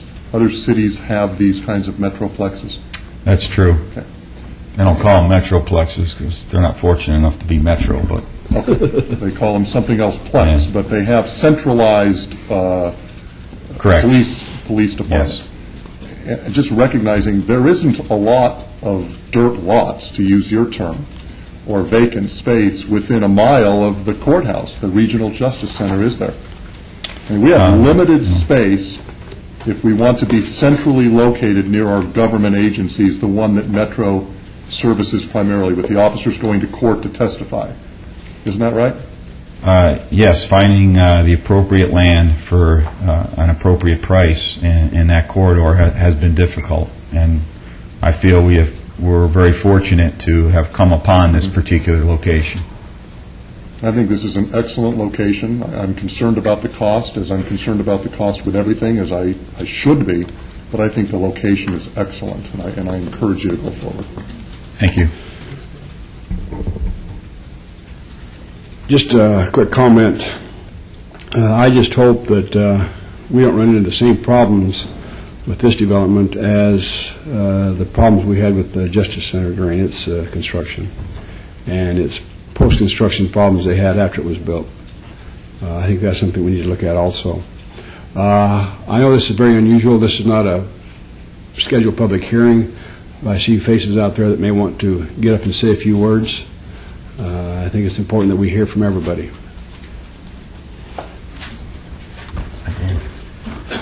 Mr. Mayor, Pro Tem, and council members, Danny Thompson, representing the Nevada State AFL-CIO. We understand that, and first let me say, I think the sheriff has done an excellent job showing the need and the positive benefits of combining his command staff in one central location. It makes sense. I think the location is an excellent location, certainly in an area that needs revitalization, and it fits all of those bills. Our concern is the payment of prevailing wages. You know, prevailing wage laws were enacted in Nevada to ensure a standard in a community, to ensure local workers do the work of a public work, that their tax dollars are used, if not to construct, but to pay the lease, and then to maintain a skilled workforce. States that have done away with their prevailing wage laws or circumvented them, what you see there is the skilled workforce leaves. My people that I represent are all highly trained individuals. Sometimes it would be easier for them to go to college and get a 4-year degree. In the case of an electrician, it's a 5-year program. And so they know the codes, they know what they're supposed to do. And those laws protect those workers and keep them in your community. It is our position that no matter what the mechanism, and first, let me just say, I think the sheriff has nothing to do with the sheriff and his needs, because I think they're real, and we support that, and we support him. However, if public dollars are used to build, it's our position that if you are going to go out and you find a building that is there, and you enter into an agreement with an existing building that's already been constructed, and you sign up for a lease, that's a true lease. But if you go out as a government agency and seek out a developer, or a developer seeks you out and builds to your specifications, a public work that there's no question in my mind, in the definition of the law, that this building is a public work, just like a school, a road, or this building right here, or a new city hall, that prevailing wage was intended to be paid. And, circumventing that law through these types of arrangement has become the norm today. Somebody asked me, why are you here on this project? The reason is that this has become such a problem that statewide, local governments are looking at ways to circumvent that law. And we truly look at it as such. And so, understanding that Metro can't own that land, is not an entity that has the ability, short of the county and the city making some arrangement. What we do know, though, that a lease can say anything. A lease can have a provision in it that says you'll pay prevailing wage on this particular job. There's nothing in the law that prevents that. We are seeking legislative clarification on this. And, as a result of some labor commissioner rulings that we don't agree with and have fought and will continue to fight, we are where we are today. And so, again, we just want to go on the record that we oppose these kinds of arrangements without the payment of prevailing wage. We do support the sheriff. We do support him having a command building that allows him to make this community safer and be able to respond quicker to problems that we all face. And we certainly support the revitalization of the area that where this project would be built. We only say that if you're going to maintain a standard, and if you're going to maintain a skilled workforce in your community, you can't continually circumvent prevailing wage laws. Thanks, Danny. Thank you. Mayor Pro Tem? Yes. And I appreciate your comments as well, Mr. Thompson. Thank you so very much. You can come back forward if you will. Sheriff, what would be, would it be an issue if in fact we can build in, for example, prevailing wage into the contract for this development? Well, there's been an extensive amount of research done on this particular topic. I've actually had conversation with Danny in regards to this. And because of the way the current statute is written, this particular project, there's actually been an opinion from our Attorney General in the state of Nevada that it doesn't meet the prevailing wage. Now, with that being said, in discussions that I've had with the developer, Mr. Fine, who's been a developer in our valley for a number of years, we truly only want the best qualified people working on this project. I believe that the developer is committed to using as much union workers as possibly can based on the bid processes that he goes through for his particular jobs. I believe he's done that on other sites as well. And that's the predicament that I feel that I'm in regards to the legalities of this. And how do you make that work so that we're not at an impasse over this particular issue? Because I don't want this to be the determining factor of whether this project goes forward or not.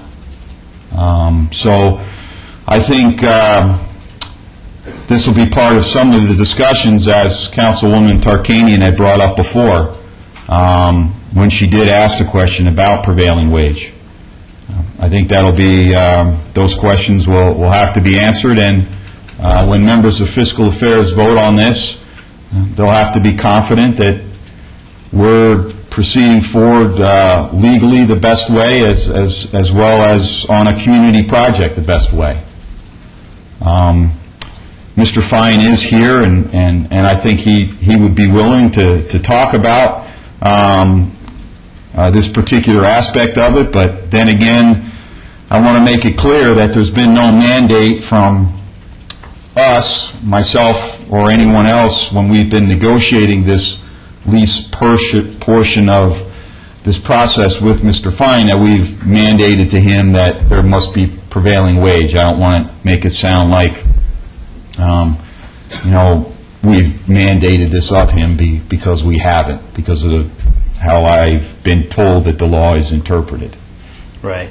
And I can appreciate that, and I know as far as SB, I believe 515, and I haven't read it in its entirety, but the understanding of it was to basically prevent this type of line item taking place, if you will.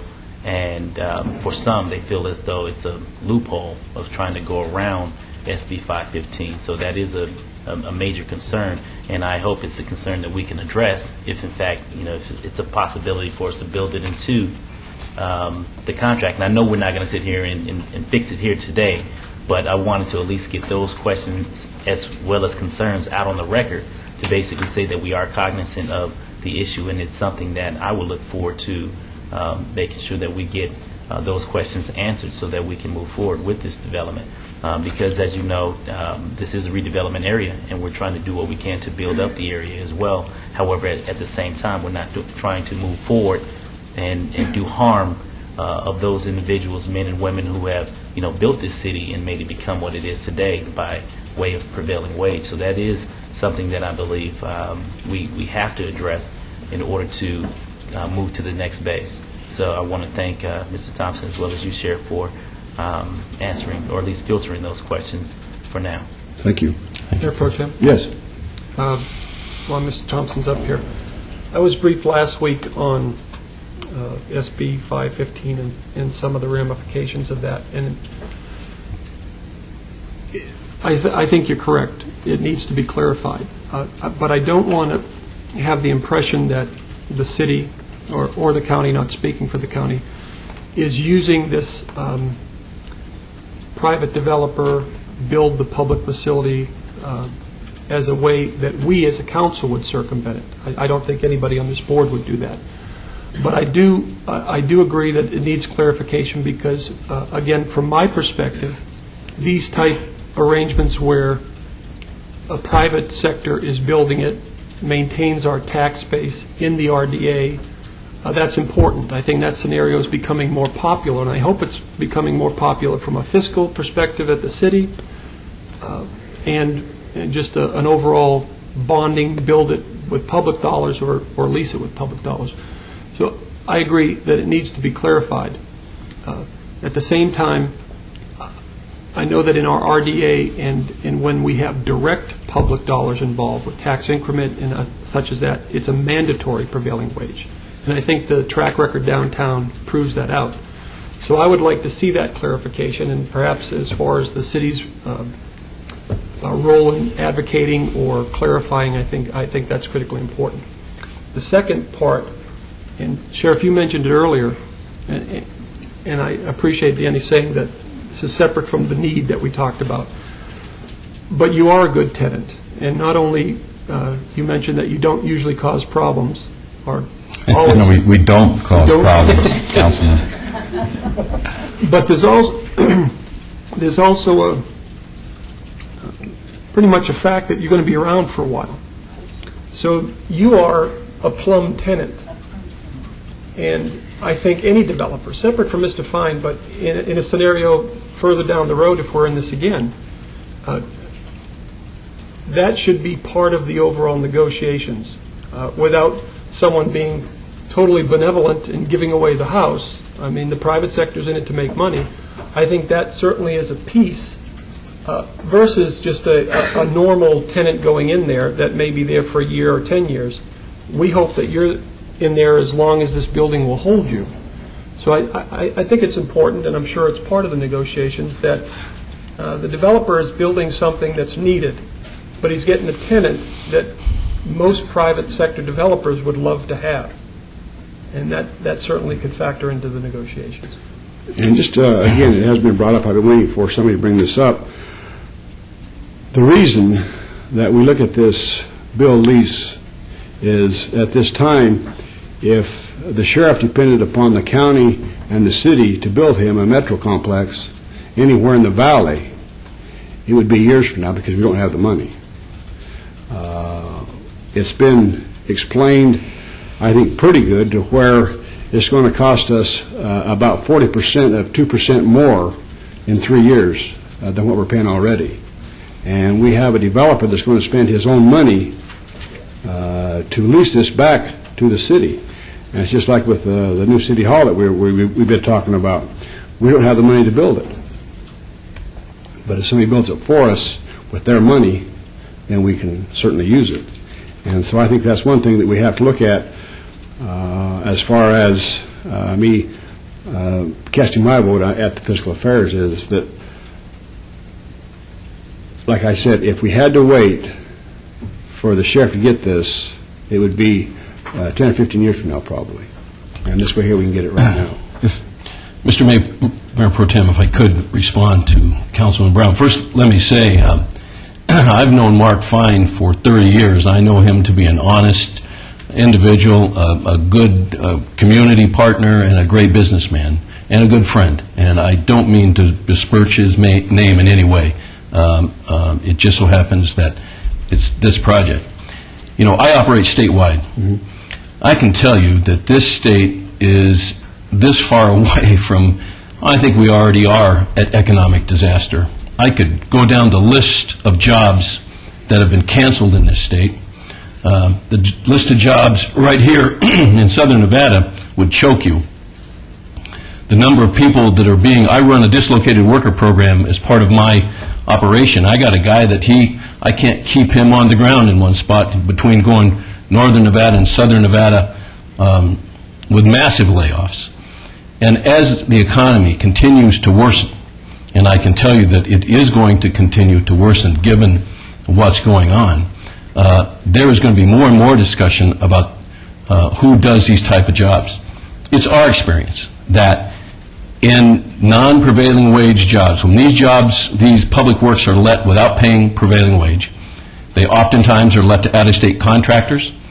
In the case of the Bryan Building in Carson City, every Friday afternoon, when the guy gets in his truck with his bag of dirty laundries, he takes a paycheck that consists of my tax dollars and goes home to Utah or Arizona. And we don't support that. And just to put everyone on notice, we are going to be more vocal about these types of things. Just the economic conditions dictate that. So you're going to be up in Carson City. I will be in Carson City, guaranteed. And let me just say this about that. You know, I've been in the legislature 29 years. I can tell you unequivocally what the intent of prevailing wage has been when we enacted this, and I can tell you where it's all come to based on a ruling by a state bureaucrat and not the legislature. And, you know, we were going to work to fix that and clarify that, and had that bill passed, it would have been a simple clarification, because it's a very simple fix. Well, we still have a couple of weeks to work on this, so this is just a briefing anyhow. Mayor Pro Tem, yes. If I may, I have to excuse myself. I have a funeral that requests my presence. I lost an officer over the weekend to a very unfortunate natural cause incident, and if I would leave any later, I would be late. But I appreciate the concerns that are standing before here, and I would say to the trade unions that are waiting, I'd be more than willing to sit down and talk to them as we go through this process as well, and as well as your questions. I appreciate your patience with me this morning. Our condolences to the family, please. Thank you. Thank you. Mr. Mayor Pro Tem, we will be getting a copy of the contract, don't we? Yes, yes. Yes, please. Mayor Pro Tem, Jim Sala with the Southwest Regional Council of Carpenters. I just wanted to shake the sheriff's hand and have that on television in case I get in trouble later on. It may be useful. I think, thanks, Doug. Yeah, I'm not going to restate much of the stuff that Danny already mentioned. I think he summed up many of the issues that are our concern for our 13,000 men and women and their families in this community. But this is a real issue. We discussed at the legislature. I was up there the last couple of times. I think that most people had an agreement, and many of you we've had individual discussions with about this particular issue. And taken to its logical conclusion, you could turn around and do lease purchase for almost every single public works project with the clear intent. I mean, there's no question that this is the police department headquarter complex. It's being built for public works, for public use, driven by the public. Otherwise, it would not be built and designed like that. And the original intent, and I think even the original Labor Commissioner's decision on the FBI building at that one point, the Labor Commissioner said it was covered by prevailing wage, and then it went through some judicial process, and we ended up, I think, with a judge who may not have clearly understood the intent, and Danny's right. We've got to get back and clarify that at the legislature. But it's really about the intent, and I think that is what we're all here about. I think your intent has always been very supportive about that. Never more in our history, I think, for construction, is it important that that intent is clarified by you all the way from here all the way to the halls in Carson City. But the other thing I want to caution you about is the thing that bothers me maybe the most about this discussion about prevailing wage is if prevailing wage is set in Clark County and all other counties, and that's the area standard for a majority of the commercial work, then the only concern about paying that on a project would be if your intent was to hire contractors who intended to pay less than that in order to save money. There's only three things you're going to cut out of a project: either quality, safety, or the payment of wages and benefits to the workers. The material and everything else is pretty much going to cost everybody the same, whether it's drywall, steel, concrete. It's pretty much, that is already set as an area standard. And so the question that I would ask the sheriff, and I know we're going to have some discussions about that, and Mr. Fine, who is a well-respected developer in this community, and yourselves is that if there really is a problem with prevailing wage on this project, then at some point they're going to be looking to take what I essentially will term, this may not be completely fair, a no-bid contract for a public works project. At that point, the subcontracts and down the line get let for this project, and if the real issue is wages and benefits for the workers on that project, the only reason you would not pay prevailing wage is if you were going to pay less than that to those workers and their families. And I don't think anybody on this council would subscribe to that, or is that their intent. And so hopefully between now and the 22nd, we'll be able to work something out that will make everybody happy, because I think we're supportive of the project. We're certainly supportive of the sheriff and that kind of building development. We do like to build stuff here. We just like to get paid our fair wage for it. And so I won't take up any more of your time. I appreciate the opportunity to speak. Thank you very much. Mr. McGowan, please. Down the now in Las Vegas, listen, first, before anybody forgets what took place, I strongly commend Mayor Pro Tem Reese for opening up this important subject to public comment participation. That's very important that you did that. It's only transparent, it's also sensible. Maybe a first for this council, but it won't be forgotten. Secondly, on the record, the subject item has nothing to do with labor management, in case you haven't noticed. It has to do with the acceptance of a report by Metro regarding the Metro complex. That's all your discussion is supposed to be. But if you're going into other areas having to do with labor management, you need perhaps a lot more time than you have in today's world to discuss that whole thing. My personal feeling is, as a former union member, unions are not all cut out with the same cookie cutter. They differ like snowflakes. Some are good, some are more good, and some aren't, either one. But the best way to get the best quality workmanship is called integrity on the part of the worker and the union, regardless of who the union is. If you want to see a good job done, get the best people to do it. If that costs you more money, get more money to do it with. If you can't afford it, settle for what you get. In the meantime, the developer, whoever he is, has an absolute right to make a reasonable profit on his property that he's developing. Nothing wrong with that at all. So affluence does not mean that you're a lesser person. Not at all. We're talking about a level playing ground here. That doesn't mean superior advantage for either the developer or Metro or the union, no matter how good they are or claim to be. And again, there are many kinds of unions. My recommendation at this point, as a member of the affected public, is very strongly positive. Approve the report and carry it forward from there with full confidence what you're doing is the right thing that a government should do. Let labor management solve its own problems in the proper forum, which is not this one. Thank you, sir. Thank you very much. Mr. Tank, ma'am. You still got the tank? Pardon me? You still got the tank? Oh, I got 4 now. Oh, okay. William Sojak, 1820 West Mesquite. I've been a resident at that address for 30 years now, and I am the chairperson of the Rancho Manor Neighborhood Association. I would like to amplify Councilman Barlow's remarks about Metro coming forth and the Fine Group coming forth. We've had meetings for, I want to say, a year and a half now at the Fine Group. And I very seldom use the words, but the neighborhood is overall ecstatic about this project. This is the best infill project we could possibly conceive of for that location.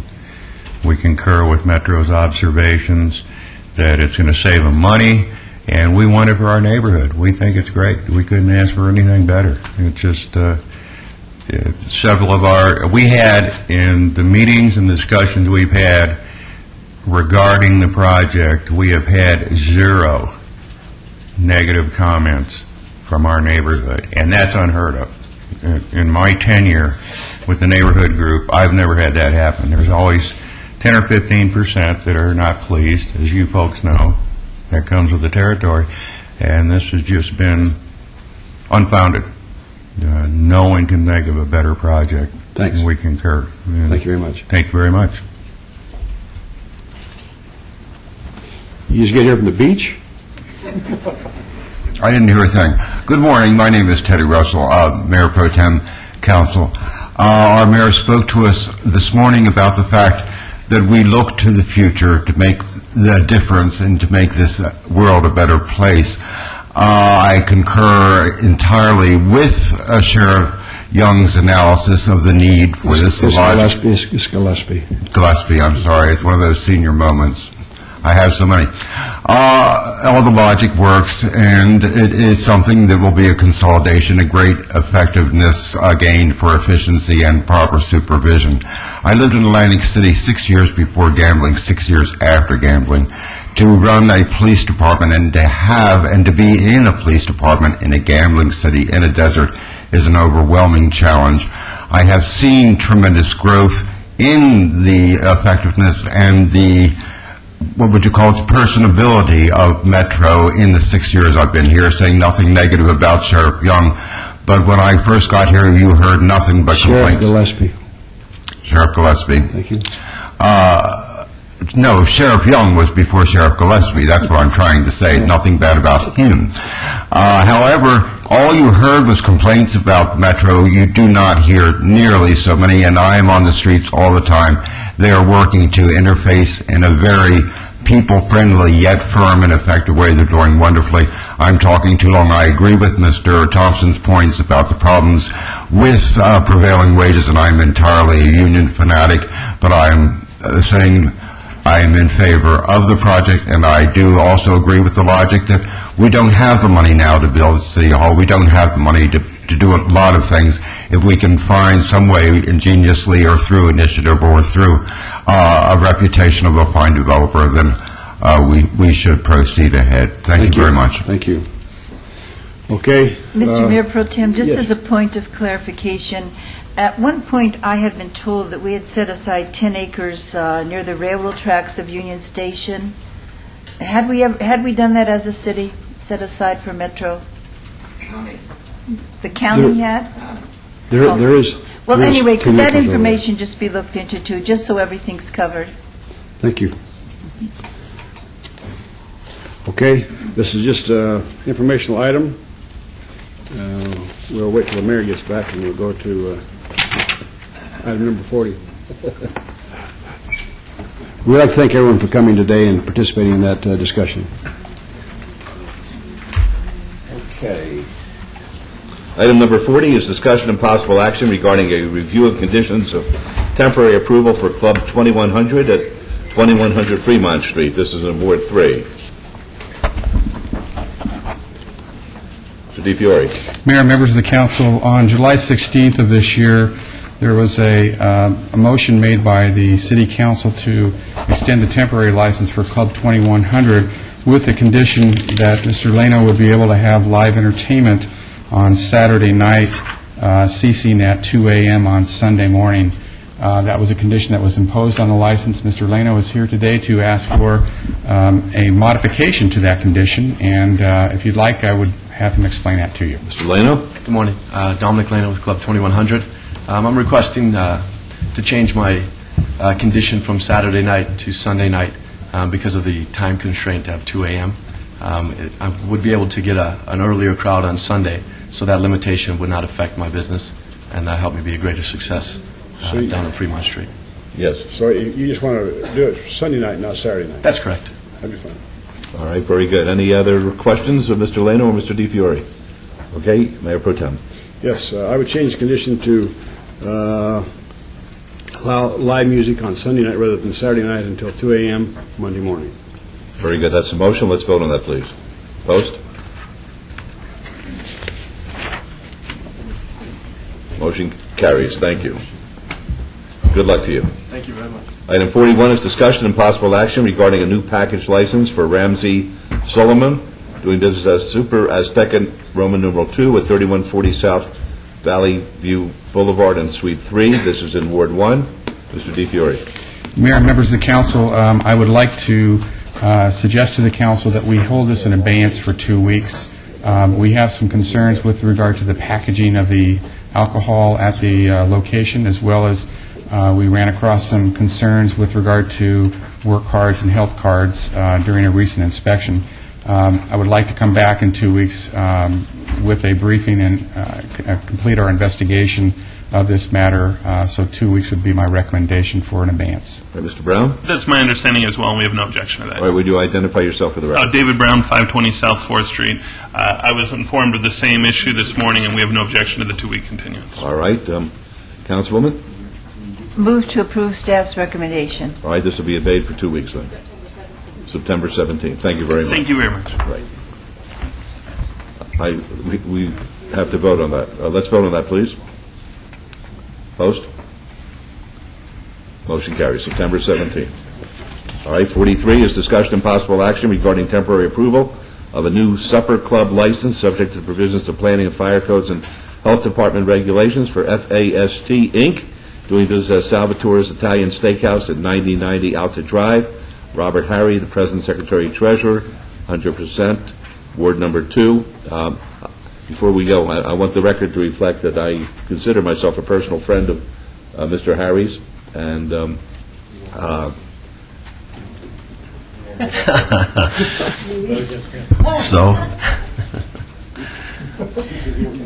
So what should I do?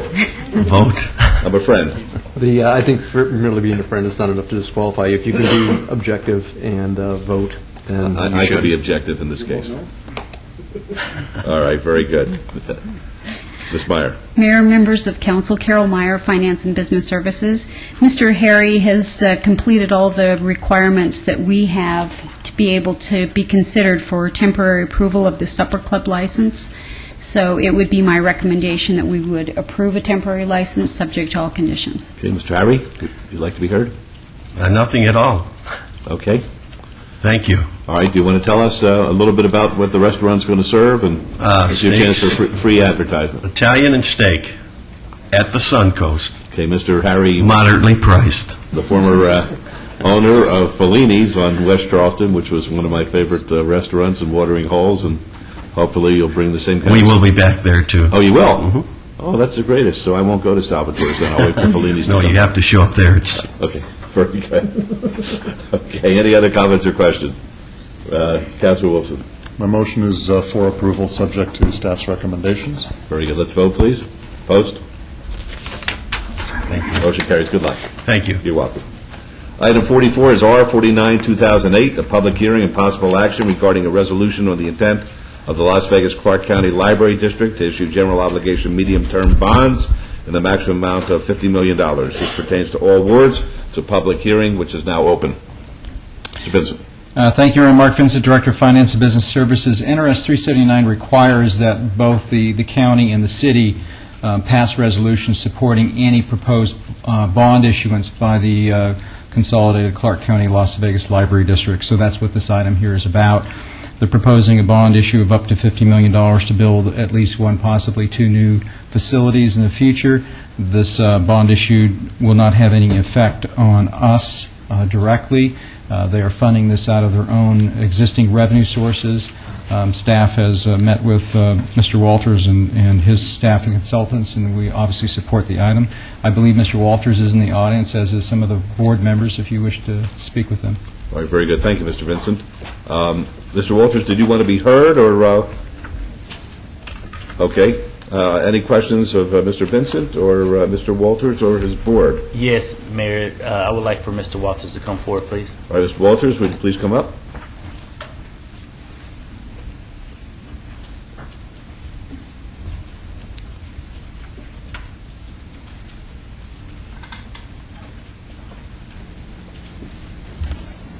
Please identify yourself for the record, then we'll ask the councilman to proceed. My name is Daniel Walters. I'm Executive Director of the Las Vegas Clark County Library District. Thank you. Good morning, Mr. Mayor. Good morning. Council. Councilman? Yes. Mr. Walters, thank you for coming forward, and also I want to congratulate you and the Las Vegas Clark County Library District for a job well done. Just for the record, I just recall this item coming up many years ago when we were trying to get this on, and I'm very pleased to see that it is moving forward and that the expansion of the district is taking place. And so I just wanted to, if you will, just to give some level of history for those who are unfamiliar with this process and how we've gotten to this point and how, in fact, we're going to structure the monies in order to do so as far as build out the future expansion of the library.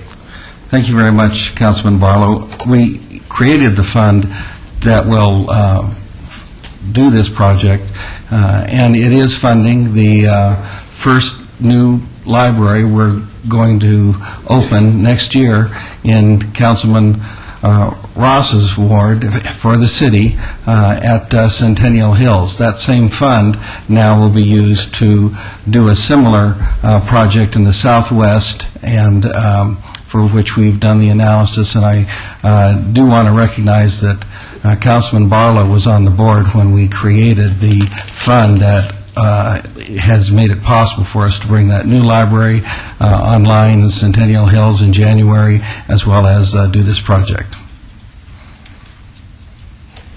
Thank you so very much, sir. Anything else? Councilman? I'm good. Good. All right, any questions? All right, may I have a motion, please? Yes, Your Honor, move to follow staff's recommendation. By the way, there's a public hearing if anyone wanted to be heard. Did anyone want to be heard? Yes, sir.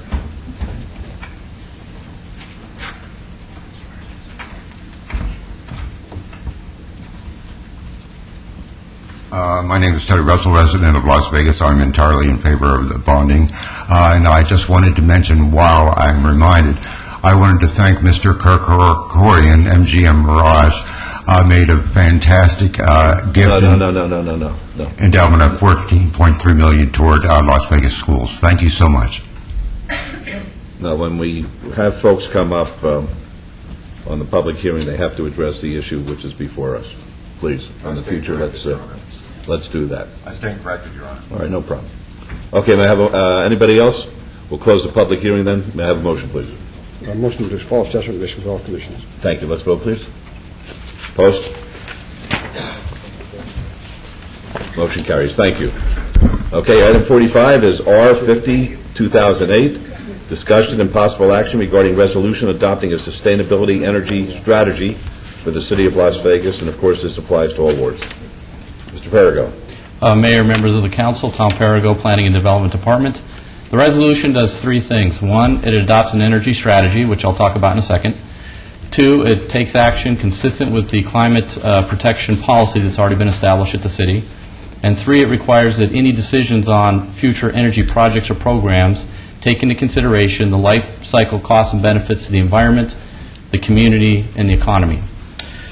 So the strategy itself has three components to it. One is city operations. It calls for and sets targets for renewable energy investment for the city.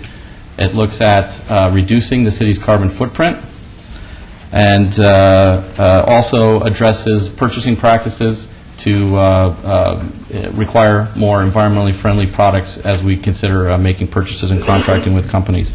The second area, it deals with city codes and regulations, specifically the energy code. And I want to explain that when we adopt a new energy code and make that more energy efficient, that's a process working with the International Code Council, and regionally then we take those recommendations, working with building officials in this community, the industry, the Southern Nevada Home Builders Association, to develop codes that make sense for this community. So this sets a target to make those codes as energy efficient as we can, taking into consideration all those components. And then another component is something that came out of the Planning Commission and City Council joint workshop on sustainability, is to look at our green building program. And we're committed to our partnership with the Southern Nevada Home Builders Association on the Green Building Partnership, and we want to see how we can further support that program and get more homes built to that standard in the city.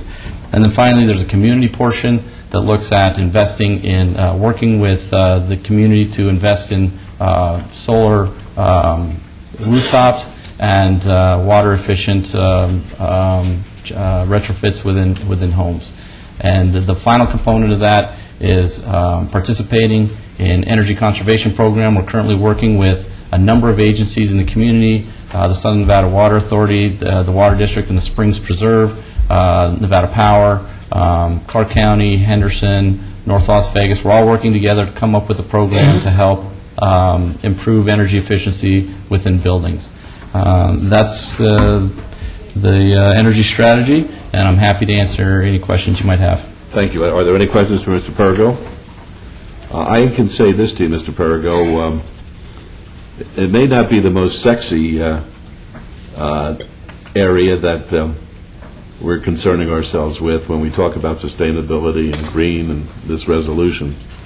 And I had made a comment when I was in the back room there in the previous matter concerning the Metroplex to the various liaisons who were there, and I said, sometimes I get the feeling that even though we're doing the right thing, the people don't realize how important it is when we concentrate on this particular area. And one of them was smart enough to have said to me, Mayor, maybe not today, but 10 years from now, they're going to be able to look back and say that this council made a difference in concentrating our efforts in this particular area. And I want to thank you for, I kid you all the time, but the truth of the matter is you are our green man. And that's what I call him. I call him my green man. And we have, myself, 2 or 3 items come up to my office every day. I mean, every single day of different projects in the community which are concerned with sustainability. And I say, you got to see the green man. And they say, who's that? I said, Mr. Perrigo. And I hope they're contacting you, and I hope we're keeping you real busy because we're heading in the right direction. I want to thank the council for this. I think it's special. As I said, it's not sexy, but it's special. Councilman Ross. Thank you, Your Honor. And Mr. Perrigo, I would just share with the council and the mayor who you've been dealing with in the private sector, because I recognize there's some significant industry leaders when it comes to solar energy. Do you want to share that with us? Yes, sir, Councilman. I think there's a few people that would be happy to come up and say a few words who we have been working with, so maybe I'll just let them introduce themselves. But if I might, Your Honor, there are 2 letters of support for this direction that I'd like to read into the record. Please. Okay, from the Nevada Development Authority, President and CEO Summer Hollingsworth. The Nevada Development Authority is pleased to support the city's sustainable energy strategy. I recently attended and spoke at the National Clean Energy Summit. The summit highlighted the importance of a renewable energy future for the nation and the tremendous opportunities for Nevada to become a leader in the generation, transmission, and storage of clean energy. The NDA has identified clean energy as a target industry, as our mission is to attract and retain companies that wish to pursue these opportunities and bring good-paying jobs to Southern Nevada. We as a community must continue to demonstrate to potential companies that we are fully invested in a clean energy future. The Sustainable Energy Strategy, when implemented, will provide the leadership and commitment that NDA-targeted businesses, research organizations, and a skilled and educated workforce are looking for. This is but one more example of why the City of Las Vegas received the World Leadership Award. I appreciate your continued support of the NDA and look forward to working with the city as it implements a sustainable energy strategy. If you'd hand that to Ms. Bridges to be made a part of the record, thank you. And then from Mark Rusin, who's the Director of the Western States Regional Office of ICLEI. ICLEI is the International Council for Local Environmental Initiatives. Honorable Mayor Goodman and City Council members, ICLEI Local Governments for Sustainability appreciates this opportunity to voice its strong support for the proposed City of Las Vegas Sustainable Energy Strategy. As a member association of local governments, ICLEI has the good fortune of working with many of the American cities that are blazing the trail towards a sustainable energy future. Through our work, we hear directly from hundreds of cities every day about the innovative energy and climate protection efforts in which they are engaged. It is within this context that we recognize the importance of the Sustainable Energy Strategy, both for the City of Las Vegas and for the broader national local government movement to advance a smart energy approach for our country. As proposed, the Sustainable Energy Strategy will build on the city's legacy of strong and leading work in this arena. Its comprehensive approach from investments in energy efficiency and renewable energy for city operations to creating sustainable practice criteria for the awarding of city contracts to best thinking of to community-wide efforts to improve the energy performance of existing homes will ensure that the best thinking of city government, other public sector entities, and the private sector is leveraged to create the new solutions that the future will demand. In particular, I would like to call out the goal of applying a triple bottom line analysis to the city's major capital projects. This approach, though becoming more common in the private sector, remains unique amongst local government and is another example of Las Vegas's commitment to innovation and leadership.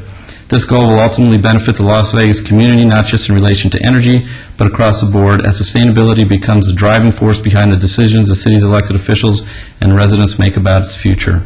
That said, with leadership comes responsibility. ICLEI understands the pressure the local governments face to get things done. As an ICLEI member, we stand ready to support Las Vegas through our tools, our trainings, and our network of nearly 500 local governments around the country who are actively engaged in climate and energy work. To close, ICLEI urges the Las Vegas City Council to adopt the proposed Sustainable Energy Strategy. We look forward to assisting the city with its implementation. Thank you. Thank you. Did you want the other folks to come up here and share with us their thoughts? Sir, be happy to hear from you. Thank you. Todd Farley, 240 North 19th Street.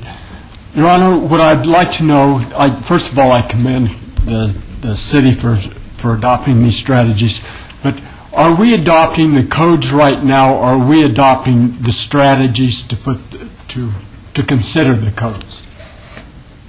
Do you want to answer that, Mr. Perry? Are these building codes going into effect today, or are we just adopting the strategy?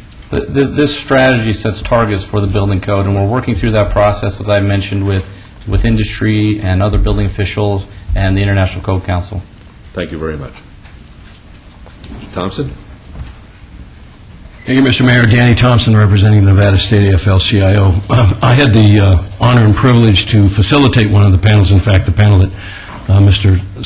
Holling-Summerworth was on, concerning jobs and the creation of jobs. We support this resolution, and just to let you all know, we worked, and I dare say there wouldn't be a solar set-aside but for the Nevada State AFL-CIO with the legislature. We've been working on this issue for 13 years, both from the renewable portfolio standard to the renewable energy credits. And just a side note for the city of Las Vegas, we passed a provision in the law that required certified installers for photovoltaic systems. And as a result of that law, IBW 357, whose training facility is within the city boundaries, the city of Las Vegas, I think it's Councilman Reese's district, if I'm not mistaken. I may be wrong about that. They put a module in their training program. Every apprentice that goes through our program comes out certified in photovoltaic installation, and journeymen can go back and get their upgrade. It's Las Vegas, that is the first facility, and today they are prepared to put and have received all the permitting to put up a wind turbine at Bonanza and Lamb, and they're going to certify wind installers as well. So we support this resolution. Okay, and I want to thank you for participating not only in this, but the other things that you helped the city with. We really appreciate it. But this is a big deal. This will be recognized in years to come as the starting point of the city really caring about the future of our constituents and of this valley. So we appreciate all the help that we get from everyone. City of Las Vegas certainly is leading the way. Thank you, sir. Thank you. Good morning, Council and Mayor. My name is Tom Piotr. I'm at the University of Nevada, Las Vegas. I'm the Director of Sustainability there, and also I'm a faculty member in our Department of Civil and Environmental Engineering. I also I'm also a representative on the City of Las Vegas Green Council. I want to commend you and Tom on the work that you've all been doing and the forward thinking of establishing something like a Green Council. I want to support this sustainable energy resolution. This is a really important step, and I think Tom clearly outlined it, but it's an important step in how we view organizations and projects that we do, and the fundamental shift in looking at it not just as a single bottom line approach, but as a triple bottom line approach. That's really important, and I think you're right. This is not something that's going to make the headline news, but 10 years down the line, this is going to make a big impact. I'd also note that, I don't know if you saw recently, but Mason-Dixon polling about climate change, and they polled the public about climate change and what should we be doing about climate change, and over 50% of the people in this region saw climate change and us addressing climate change being related to job development also. So it's not just about environmental protection, it's also about economic diversification and social well-being also. So it's important to make those connections, and I think Tom and others are doing a great job in doing that. UNLV is committed to this also. We're working hard on outreach. Hopefully some of you went to our National Renewable Energy Summit, education and research at the university also. So I fully support this resolution. Thank you very much for coming down. We appreciate it. Thank you.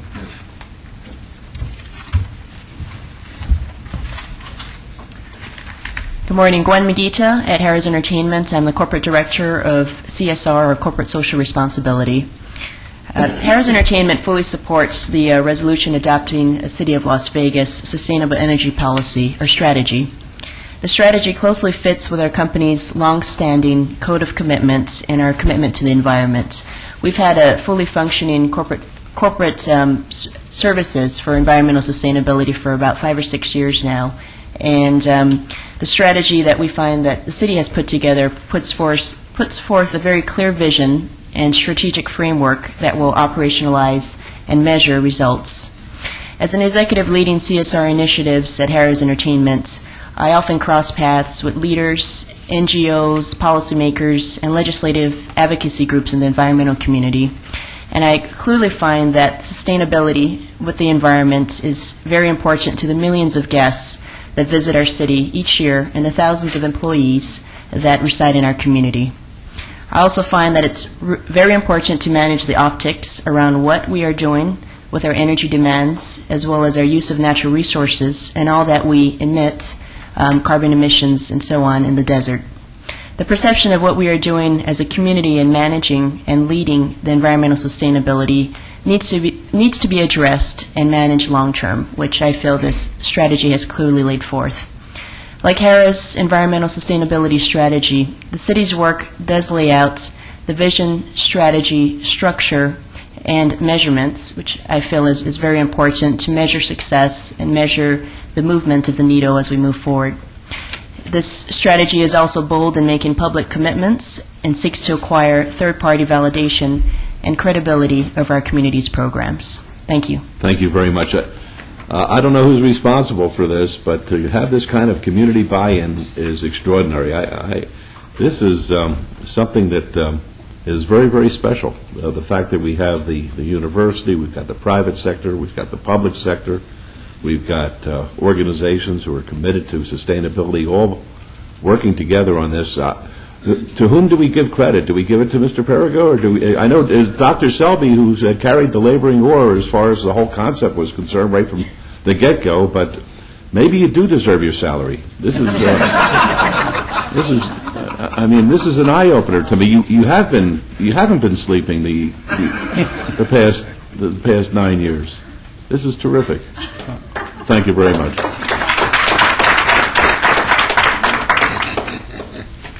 Have the overhead, please. Tom McGowan, Las Vegas resident. May I have the overhead? Overhead, please. Your picture is here. It's not on yet. Well, when it gets on, you'll see it. There it is. It's called Bioenergy University. You got no further use for Cashmere Field, but now it's been reverted to the city. This is what it's going to look like.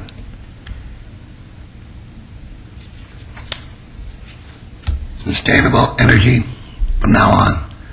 It's called America the Beautiful. And that comes from inspiration and originated with your mayor. He keeps saying, this is America. I happen to agree, it is. But that isn't America. This is America. Safe, clean, renewable energy. And the answer to a prayer is not something that you just want. It's something that you need. For the children and the grandchildren, it's too late for us. But for all posterity, this is where it's going. No reason why I can't have it right here in the heart of downtown city of Las Vegas, in Ward 5. As soon as he gets his car back from the shop, apparently I think he's been out of commission with that for a while. But this might spur him along. I'm available for a meeting when you're ready. This will be on the desk of Senator Harry Reid tomorrow morning. He is interested. If you heard him talk during the Democratic National Convention, just ended, he talked about something like this. Well, here it is. If you want it, go get it. That's simple. Thank you. Thank you. Yes, sir.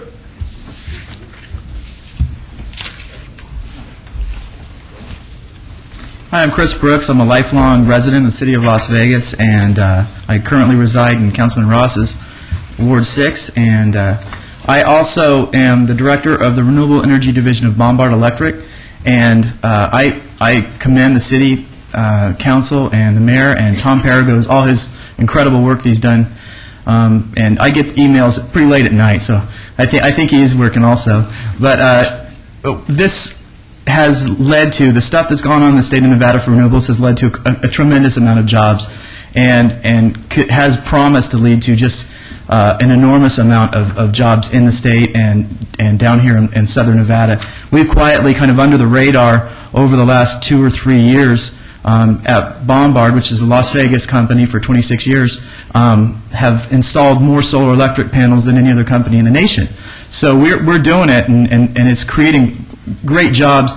It's efforts like these that the council and the mayor and Mr. Paragos have undertaken that are going to help revitalize the state of Nevada and create some jobs in a little bit more diverse sector of the economy than what we generally have. So I commend all of you, and you're doing a wonderful job, and I support this resolution 100% wholeheartedly. Thank you very much. Appreciate you coming down.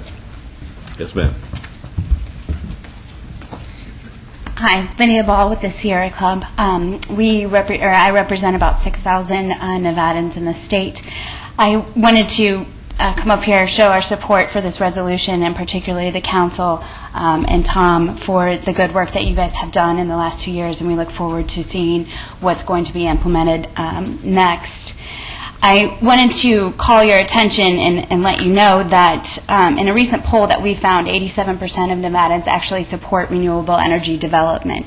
So this isn't just something that's, in the back of people's minds. This is something that Nevada as a whole supports. Also, getting into some of the nitty-gritty stuff that Tom has proposed in the resolution or the strategy is looking at, retrofitting the buildings on energy efficiency, but also installing solar on homes, but also looking at weatherization and energy efficiency programs. And I just want to let you know, 91%, or in the same poll, 91% of Nevadans support allowing Nevada school districts, hospitals, public buildings, and homeowners to generate solar and wind power for their homes or businesses to also sell the excess energy back to the grid for the power company.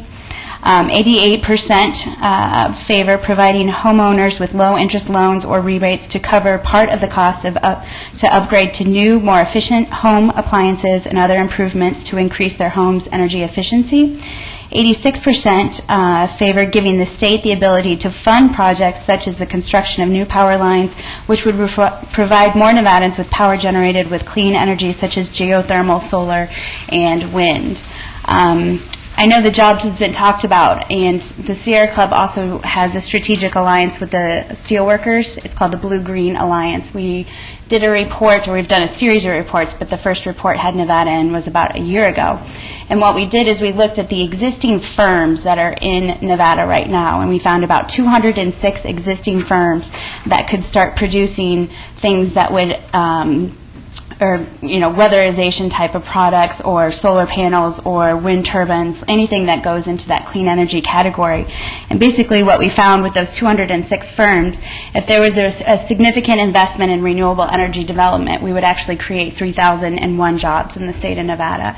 So that's some specific numbers for you, and keep in mind that's just on the existing firms that were in the state in 2007. So thank you. Thank you for coming down. I'm going to ask you to do us a favor. Sure. And that is, we got to get the word out, what Las Vegas is doing, that we are at the cutting edge of this, and one way to do it is to ask those who have access to publications such as the Conference of Mayors. I'm going to ask Tom to draft a paper for them as to what we're doing here, the National League of Cities. I think that the Nevada League of Cities, I think we could be an example for the other cities in the state, should find out exactly what we're doing, and to have this resolution disseminated amongst them. But I think it's important that everybody gets to know us in a different way. We have to diversify our economy. This is a wonderful first step in order to do that. So if you could get the national organization advised that we in Las Vegas are ready to do business. I would be more than happy to do that. Thank you very much. Yes, sir. Mr. Mayor, Council, Scott Rutledge. I represent the Nevada Conservation League, and we have about 2,500 members statewide. I've been working with Tom for about 12 months on the audit portion of this program. I just want to commend Tom for the leadership he's shown, because he's really brought together, I guess there's about 20 stakeholders right now, and I imagine it's going to get to be a bit larger of a group once we get things going. And basically the idea is to go into communities throughout the valley, not just in Las Vegas, but Henderson and North Las Vegas, and start making homes more energy efficient. To give you an idea of what that means in terms of savings, the audit that we're looking at doing, it's a home performance audit, can on average save 30 to 40% of residential energy use. And that's substantial, especially when you're talking about hundreds and then thousands of homes across the valley. Something I wanted to bring up with some of the goals here would maybe at first glance seem lofty, but there's some things coming on the horizon. And for those of you who don't know, we work, most of our efforts are spent lobbying the state legislature. We don't really work at the federal level, and we don't work at the local level.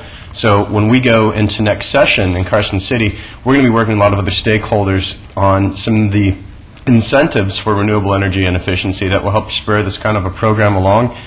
You guys have a goal here in this resolution to create a renewable energy portfolio standard for the city, and I just think that's amazing, because there aren't a lot of other cities across the country that are doing it, and having colleagues in other states that do similar work, we're usually the butt of the jokes. Las Vegas, how can you have any sort of environmental community there? How can you have any sort of progressive energy policy? But we have that, and you guys are showing that through this, so I'm happy to start taking the message out to some of our colleagues in other states.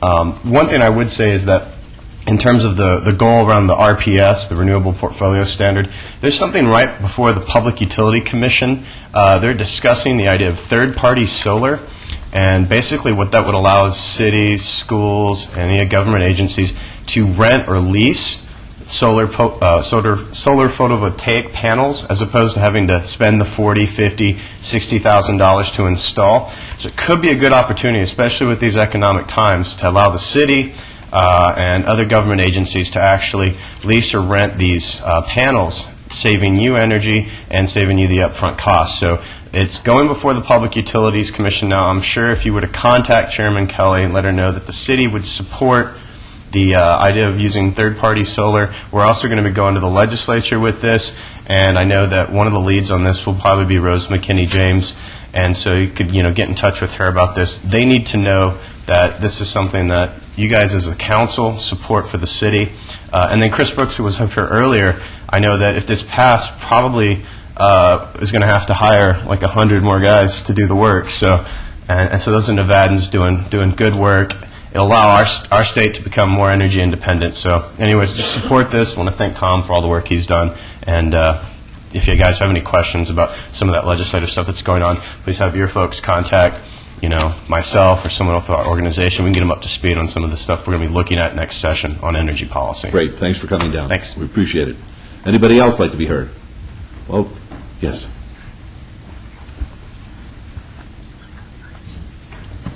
This is great, isn't it? Yep. Pamela Vilken. I've been a long-term resident of the city of Las Vegas for the past 26 years. And I wasn't going to come up here and say anything, but I chair the Committee on Sustainable Development for NAIOP, and I am the chair for the new Green Council here with the city of Las Vegas. And as the president of the U.S. Green Building Council for the state of Nevada, I want to say thank you to all of you, because you are helping us move this initiative forward. I completely support the strategy. And you called him the green man. He is so totally green, and he is sexy.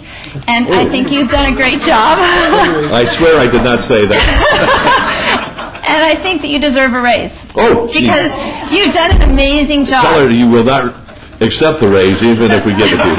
State it on the record. Don't. I will not accept a raise. All right.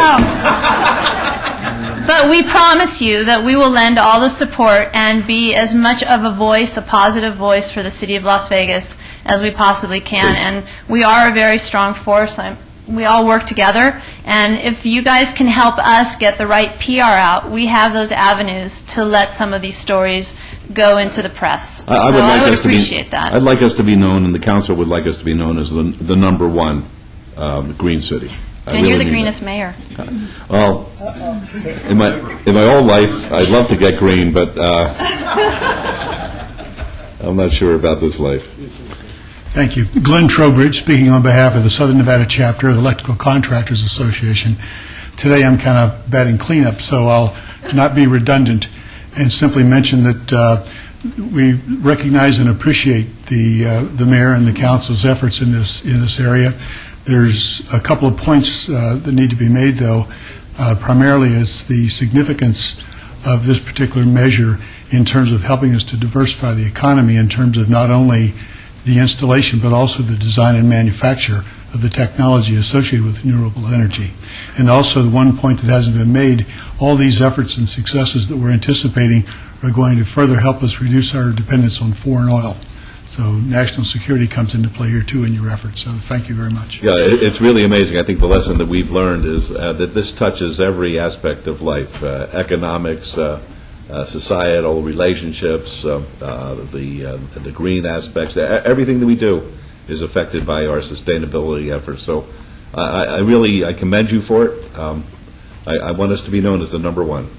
That's very important. That's something this council deserves and the city deserves. Yes. Thank you, Your Honor. A comment, please.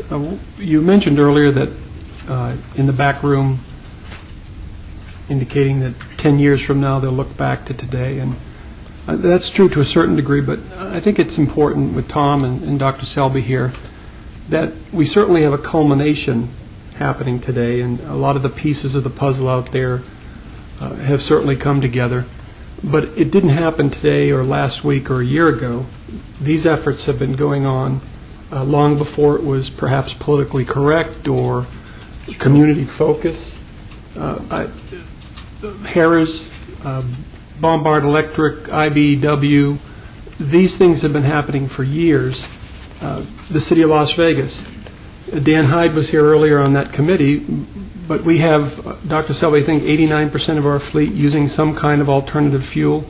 That didn't happen in the last week in preparation of this resolution. So we're at a point now that we can look back 10 years ago, and some of the leadership of staff, and certainly Dr. Selby and the administration and the council, decisions were made back then that we're starting to reap the benefits and the acknowledgement, and it's coming together certainly at the right time from a national perspective, international perspective, But I think it's important to recognize some of that leadership that the city, especially at the staff level in certain departments, have been demonstrating, at least during my tenure here, that now we're starting to see the recognition come forward, where when it was started, it may have been innovative, but there was not a lot of buy-in, or, it's one of those, let's try it out.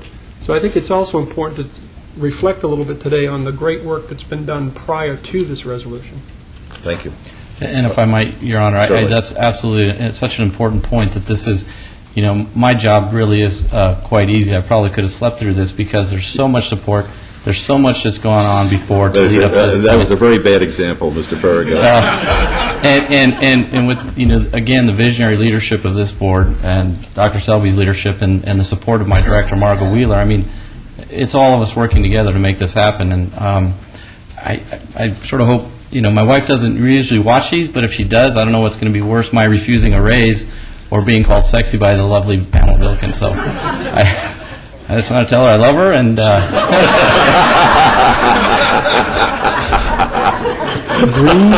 green with envy. Oh, boy, that's terrific. All right, thank you very much. May I have a motion, please? I would move to follow Mr. Perrigo's recommendation for approval of this item with all conditions. All right, let's vote on that, please. Post. Motion carries, and thank you very much. Thank you. Item 46 is the Senior Citizen Law Project Advisory Board. The term of Janice Miller, which expires November the 18th of 2008. She resigned on July 23rd, 2008. The City Council can,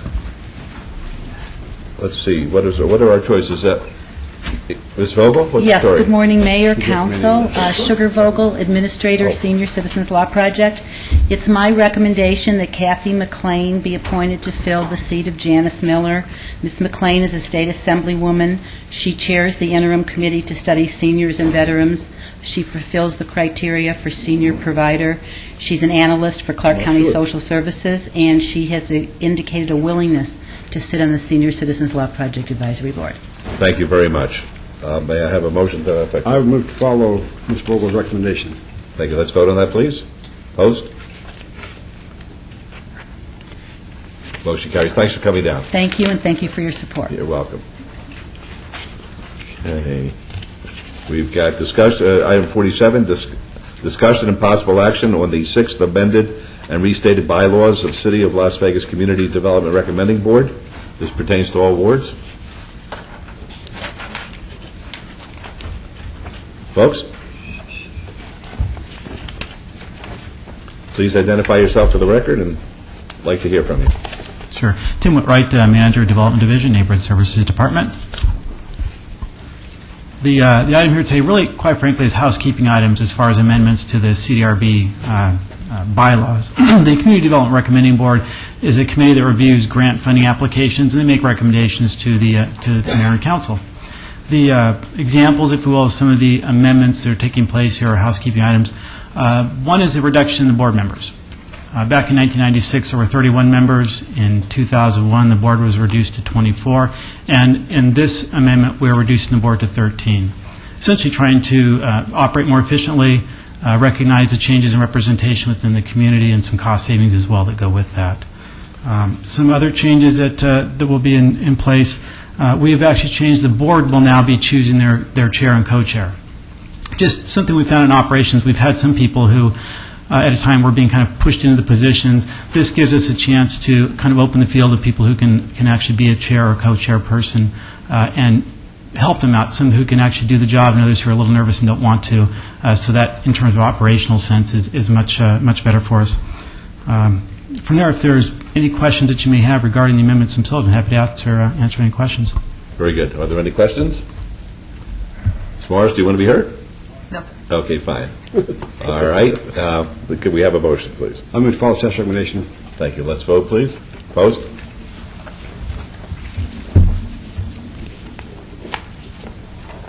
Motion carries. Thank you. Item 48 is bill number 2008-36, granting a franchise agreement to AGL Networks, LLC, and setting the purpose, character, term, time, and conditions of the franchise agreement. Councilwoman, do you wish to have the bill read, please? Please. Thank you. Thank you, Your Honor. Thank you, Councilwoman. Bill number 2008-36, ordinance granting to AGL Networks LLC a limited liability, AGL, organized under existing laws of the state of Delaware and authorized to do business in Nevada, not exclusive franchise for telecommunications service within the corporate limits of the city of Las Vegas, subject to in accordance with that certain franchise agreement entered into between the city of Las Vegas and AGL and providing for other matters properly reading thereto. Thank you. And Councilwoman, based on your earlier position, do you wish somebody else to make the motion? This is the one where you voted against the federal government, and I concurred with your rationale. I would like to have somebody else, perhaps. Okay. Mayor Pro Tem? I'm going to follow the recommendation of the recommending board. Okay, let's vote on that, please. Opposed? Motion carries. Thank you. Item 49 is Bill number 2008-37, annexation number ANX 28046, property located at 4742 Balsam Street. Councilwoman, would you like it read, please? Yes. Thank you. Thank you, Councilwoman. Bill number 2008-37, this ordinance to extend the boundaries of the city to break the prescribed line to be annexed to make its inhabitants subject to the laws, obligations, and benefits of the city and provide for other related matters. Fine. Councilwoman, your motion, please. Move to approve. Let's vote, please. Opposed? Motion carries. Thank you. Item 50 is Bill number 2008-38, annexation number ANX 28048, property located at and adjacent to 6991 West Red Coach Avenue. Would you like it read? Yes, Mr. Mayor. Thank you. Thank you, Councilwoman. Bill number 28-38, in order to extend the boundaries of the city to a particularly described line to be annexed to make its inhabitants subject to the laws, obligations, and benefits of the city and provide for other related matters. Thank you. And your motion, please. Move to approve. Thank you. Let's vote. Opposed?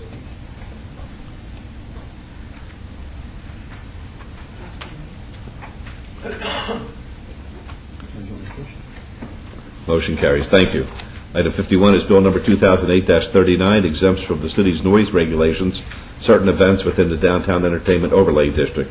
Councilwoman, do you wish to have it read? Yes. Thank you. Thank you, Councilwoman. Bill number 28-39, in order to exempt from the city's noise regulations certain events within the Downtown Entertainment Overlay District and provide for other related matters. Thank you. And your motion, please. Move to approve. Thank you. Let's vote, please. We don't really take public comment, but if you want to be heard, be happy to hear from you. Tom McGowan, Las Vegas resident. What section of the bill makes any reference at all to or provisions for the governance of outdoor entertainment? I'm talking about in the public right of way, like street entertainment, street corners, stages outside in the downtown entertainment district. And what impact does that have on entertainment inside the venues? Because you got it outside, you may not need it inside. You have the downtown entertainment district. The bill apparently addresses inside items which the sound will emit to the outside. No, I don't believe that. I think what you got here is for outside purposes. You may ask the director of that. Mr. Adams? Scott Adams, Director of Business Development. It's a very simply worded amendment to the existing ordinance. It basically says that any event, these are events that are exempt from the noise ordinance, that takes place on the premises of a business that is licensed pursuant to Chapter 6.5 and is located within the Downtown Entertainment Overlay District. What that means, whether it's inside or outside, it would be exempt. Okay. There you go. Well, the outside premises would be the street. Is that correct? That's outside the... If it were, this only pertains to events that take place on the premise of a business. The best case or example is at the Beauty Bar. They have an outdoor patio that's outside the building, but it's part of their premise. Right. I understand that. The point I'm driving at is you've got an event coming up called X-Fest. Does that take place at the Beauty Bar, inside, outside, on the patio, or in the street, the public street? My interpretation of this would be they would still have to go through a special event permit process. Very good. And they're going to have 30 bands on their patio in a space of 5 feet. Good idea. Be very cool. Okay. Thank you. You're welcome. Okay, maybe, Councilwoman, your motion, please. Move to approve. Let's vote. Opposed? Motion carries. Thank you. Item 52 is Bill number 2008-40, updates the city's prohibitions and penalties regarding graffiti and graffiti implements. Councilwoman, do you wish to have it read? Yes. Thank you. Thank you. Bill number 28-40, an ordinance to update the city's prohibitions and penalties regarding graffiti and graffiti implements and provide for other related matters. Thank you. And your motion, please. Motion to thank Councilman Barlow for getting this on and to approve. Okay, very good. Let's vote, please. Post. Motion carries. Thank you. And 53 is Bill number 2008-43, adopts regulations governing stormwater and stormwater management in compliance with state and federal laws and regulations. Would you like to have it read? Yes. Thanks. Thank you, Councilman. Before reading this bill, Your Honor, I understand there were some changes or a change made at recommending yesterday that Mr. Steele will put on the record when I'm finished. Okay. With that, I'd like to read Bill number 28-43, an ordinance to adopt regulations governing stormwater and stormwater management in compliance with state and federal laws and regulations and provide for other related matters. All right, thank you. Mr. Steve. Yes, at the committee yesterday, we identified a couple of drafting errors. One was a term that was defined that wasn't used in the ordinance, so we proposed that that term come out. And then another provision on page 8 that talks about a person consenting to entry upon premises subject to a permit, and that was based on an earlier draft when a permit was going to be required, and so the simple change was that someone would consent to entry upon premises if they're subject to this chapter. And so we recommend those as a First Amendment. Okay, thank you. May I have a motion as to them as a First Amendment, please? Move to approve the First Amendment. Thank you. Let's vote, please. Post. Motion carries, and the City Council meeting is in recess till 1 o'clock this afternoon. 1 o'clock. Thank you very much. Okay, we'll get a little bite to eat, and then we'll have a little meeting. Thanks.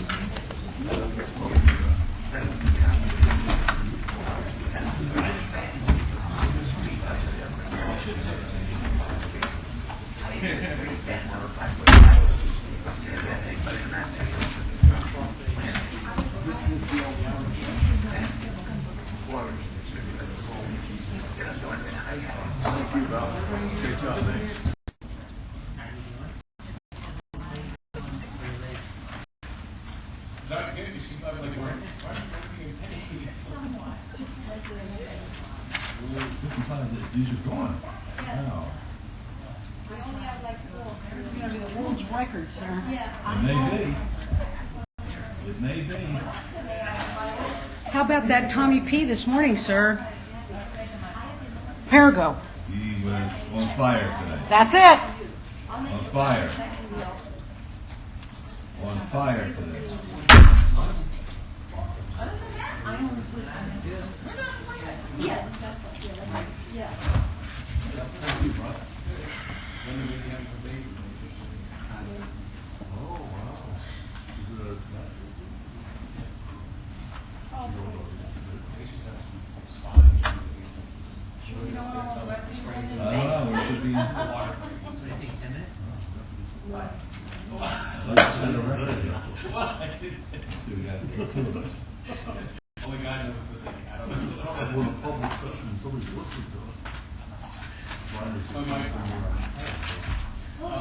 Mr. Lewis may be having their child. Or Oh, Mr. really? Lewis may be having their child. She's a lovely lady. Oh, she's a good lady, too. Oh, yeah.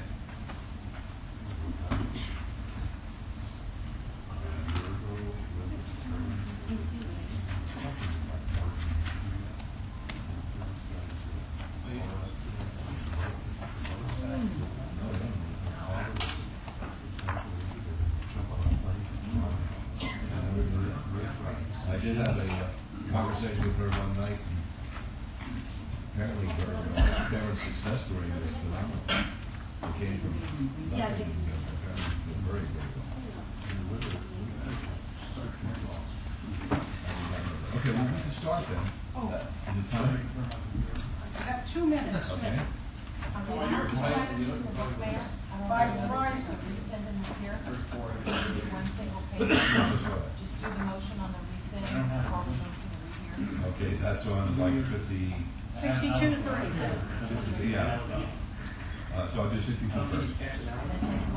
Right. Oh, I don't think I can catch that. You notice how much easier that makes it. Oh, she has it. Oh, you're a man. I will not get sick. I will not get sick. Same land, Margo. 12:58 by the clock still.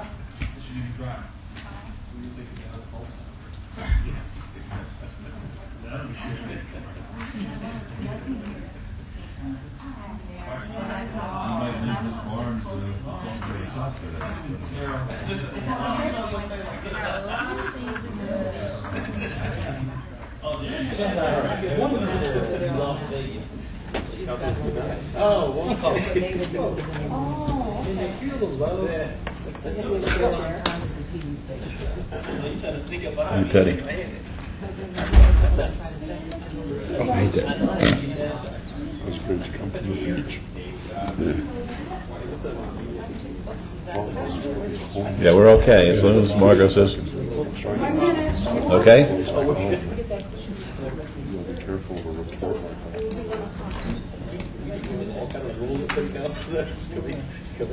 It's 1 o'clock. You can start anytime.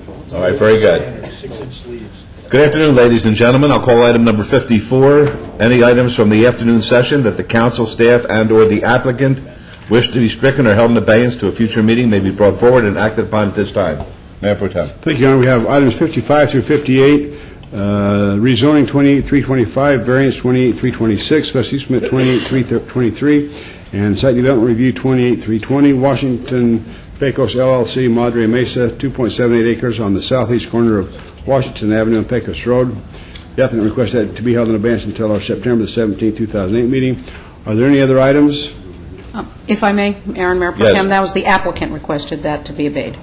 That's what I said. Okay, sorry. I just wanted to drag the meeting out a little longer.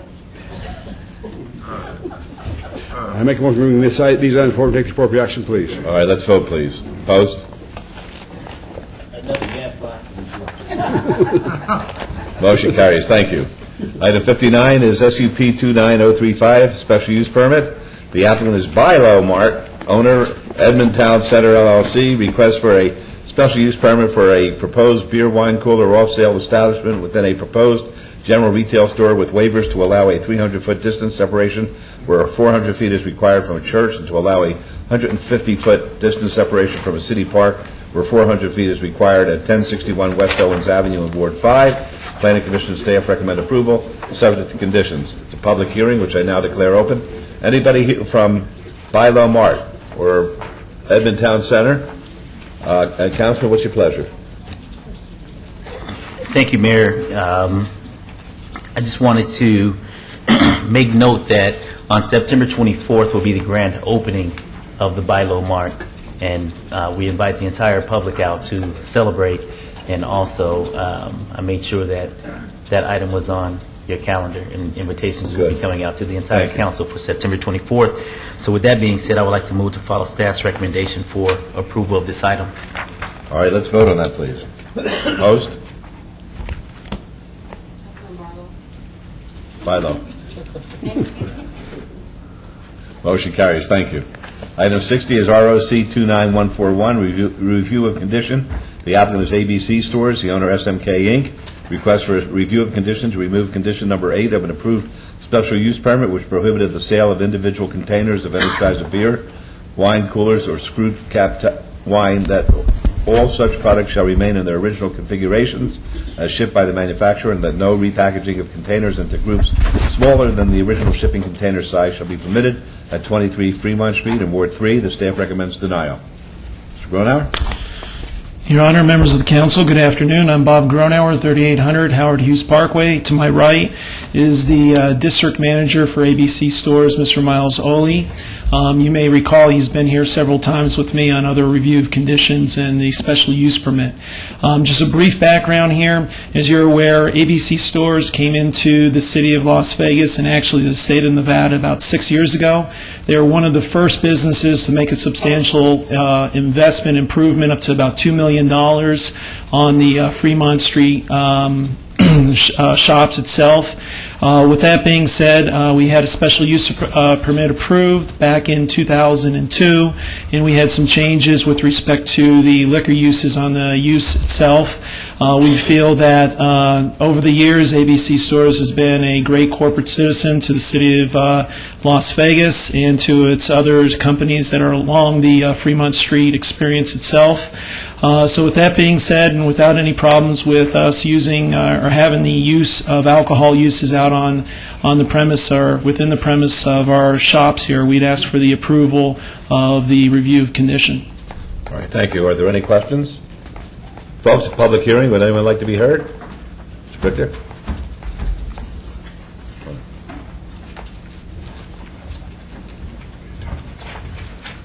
Good afternoon, Your Honor, Counsel. My name is Teddy Russell, a resident of Las Vegas. The ABC store presence in the Fremont Street experience is absolutely wonderful. The help is very, very cordial. They've always been an excellent, top-tier neighbor. I recommend approval. Thank you. Hey, anybody else? Mr. Victor?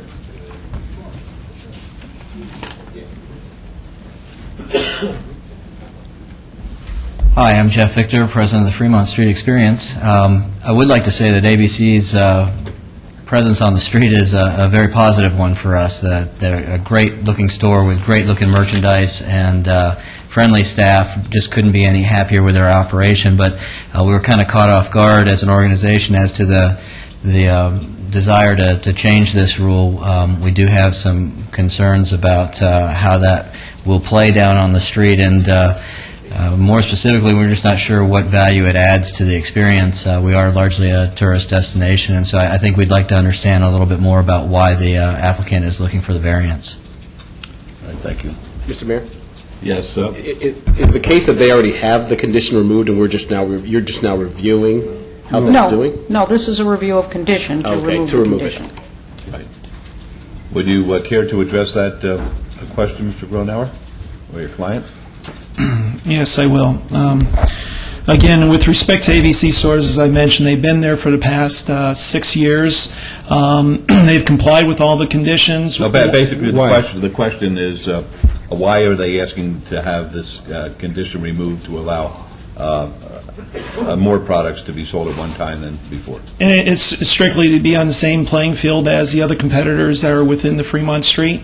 More importantly, one of the things I want to point out, which I could distinguish ourselves from the other users on Fremont Street that sell single container beer and wine from their other premises out there, is ABC Stores, if you're aware, is a convenience store, but it's not a typical convenience store. It's more of a retail store that is not open 24 hours. As a matter of fact, ABC Stores is open from 7:30 in the morning until 1 o'clock in the morning itself, which is unusual in the city of Las Vegas when you have a business on Fremont Street itself. So the use itself is, over the years, we've had several changes with the liquor uses on the property, but I think what we've established to the city over the years is that the business itself has been competent in observing the rules and regulations within the city of Las Vegas, and we would like to have the opportunity, such as everybody else who has the same type of uses and the ability to do so. We don't think it's going to have a negative impact to the strip itself, the Fremont Street Experience,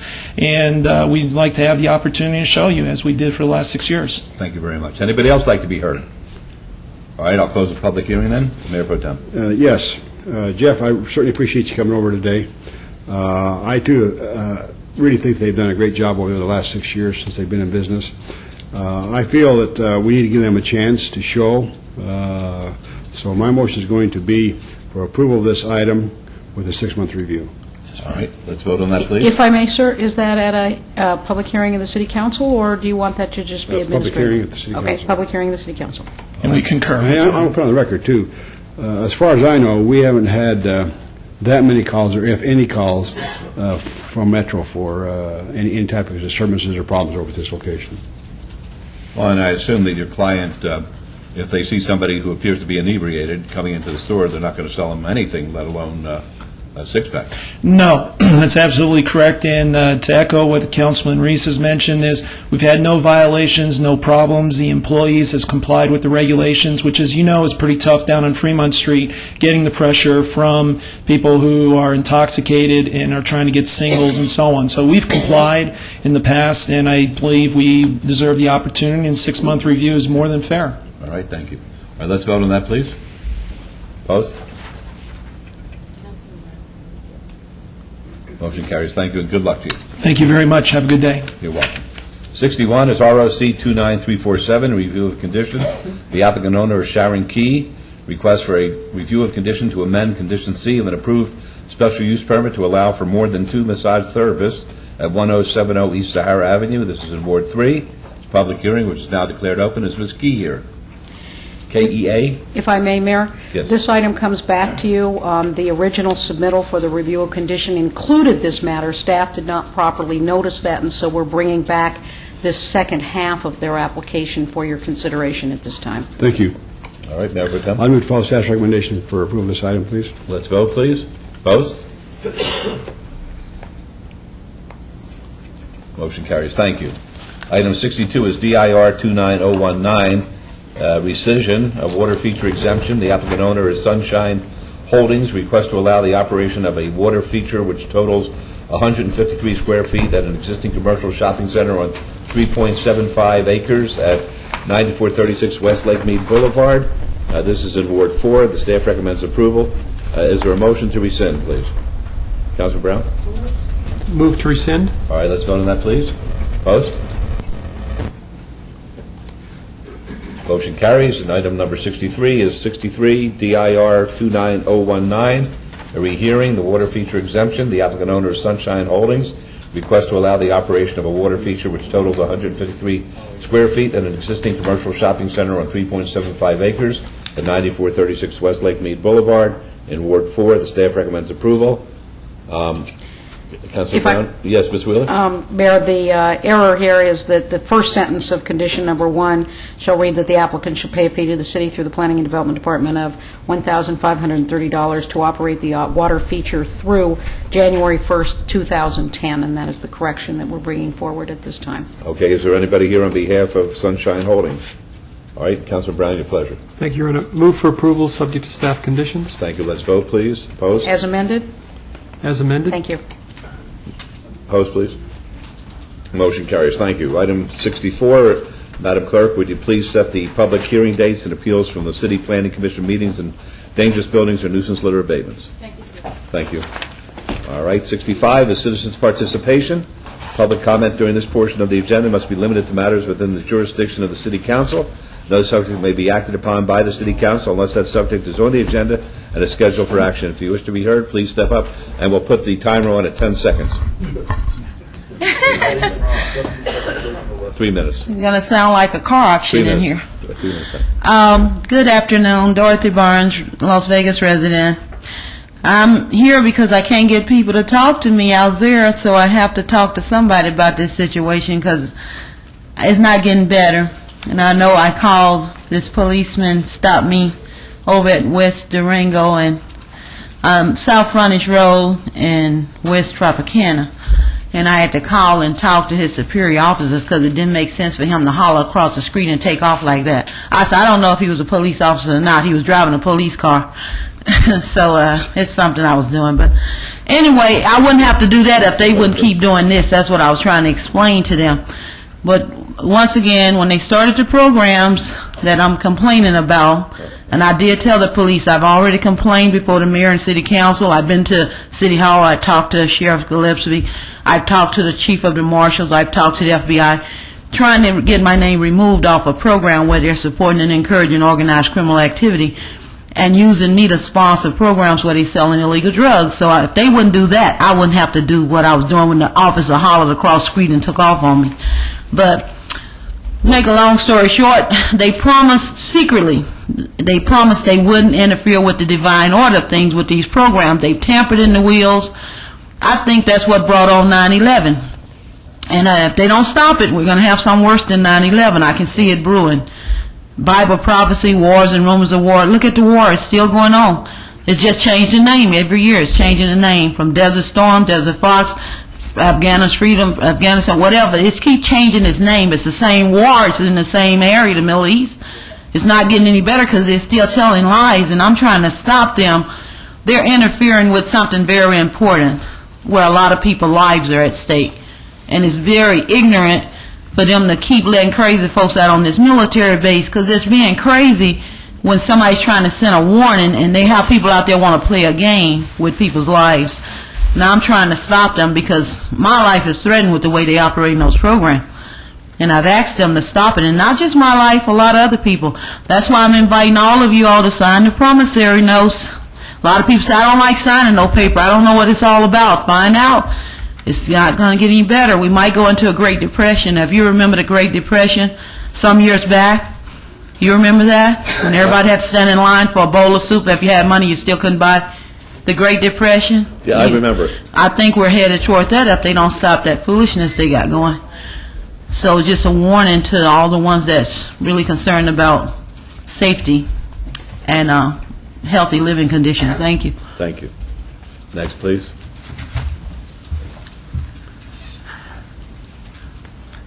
Tom McGowan, Las Vegas resident, born 1932. Right around the time of the Great Depression. Yeah, I remember it well. May I have the overhead, please? I don't know whether... We're not in one now, but we're getting close. Yes, we have it. Any way to focus on? This says America the Beautiful. You got a place at the 51s. Can you expand that? It says,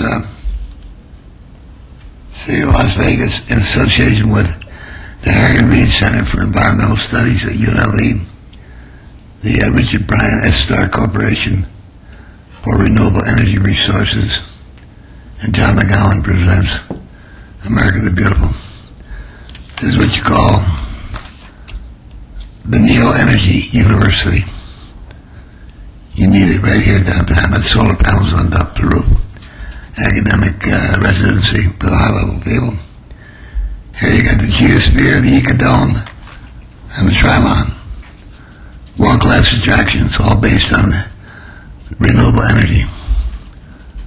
Things that you have never dreamed of, right here. In the Cultural Corridor, next to the old Mormon Fort, the Las Vegas Natural History Museum. There's a layout here. You got 50 acres on there. This utilizes all of it. It's got greenway trails, nature trails, all ages, demographics. Welcome and combined, compatibly interfaced. Also in that lower left portion there, this area here, that's your stadium. 16,000 seater, and it doesn't sacrifice the ball field either, in case 51 decide to win something. But down there in the, as you get it back in focus again, let you remember what it was. The lower left section here is the Integrity Hospital Medical Institute, and it is exactly what it says.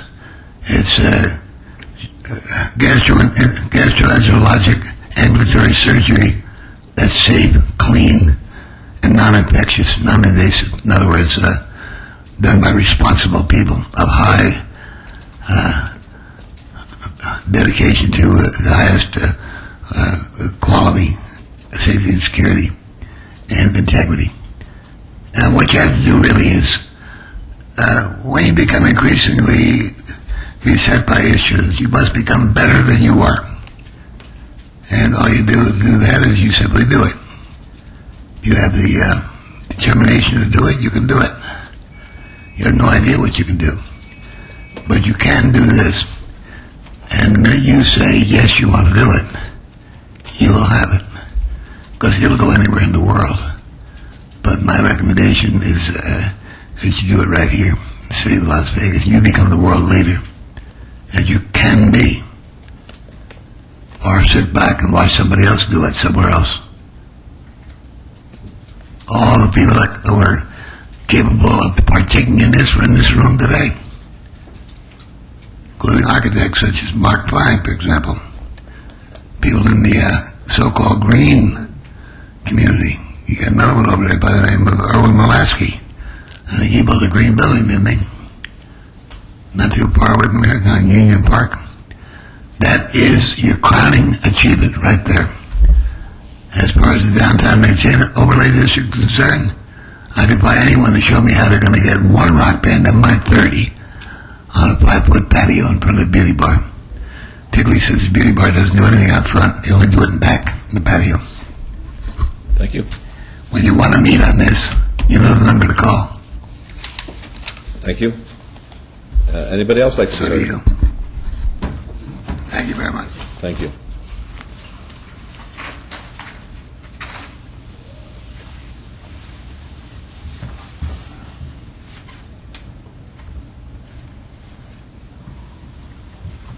Good afternoon, Your Honor, City Council. My name is Teddy Russell, a resident of Las Vegas.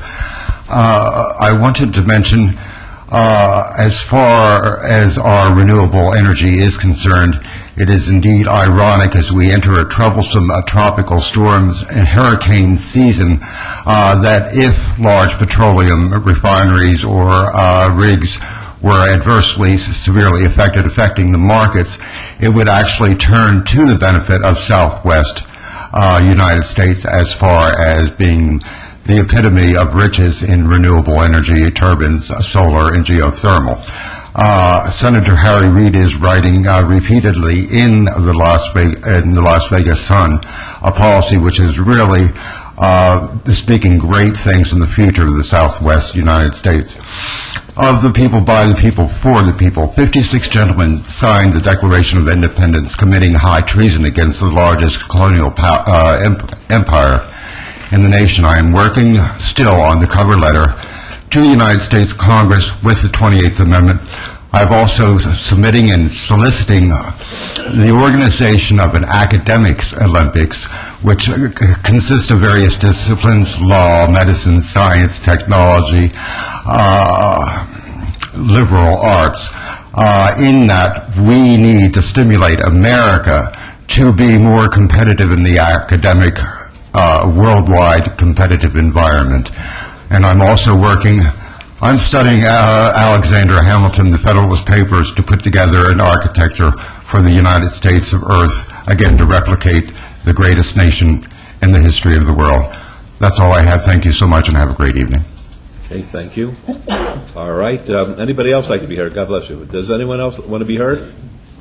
Okay, now we do have our young lady who is happy to assist on issues of homelessness and the like, so if anybody was interested in getting that assistance, are here to service you today. Okay, seeing no one else, the meeting's adjourned. Thank you.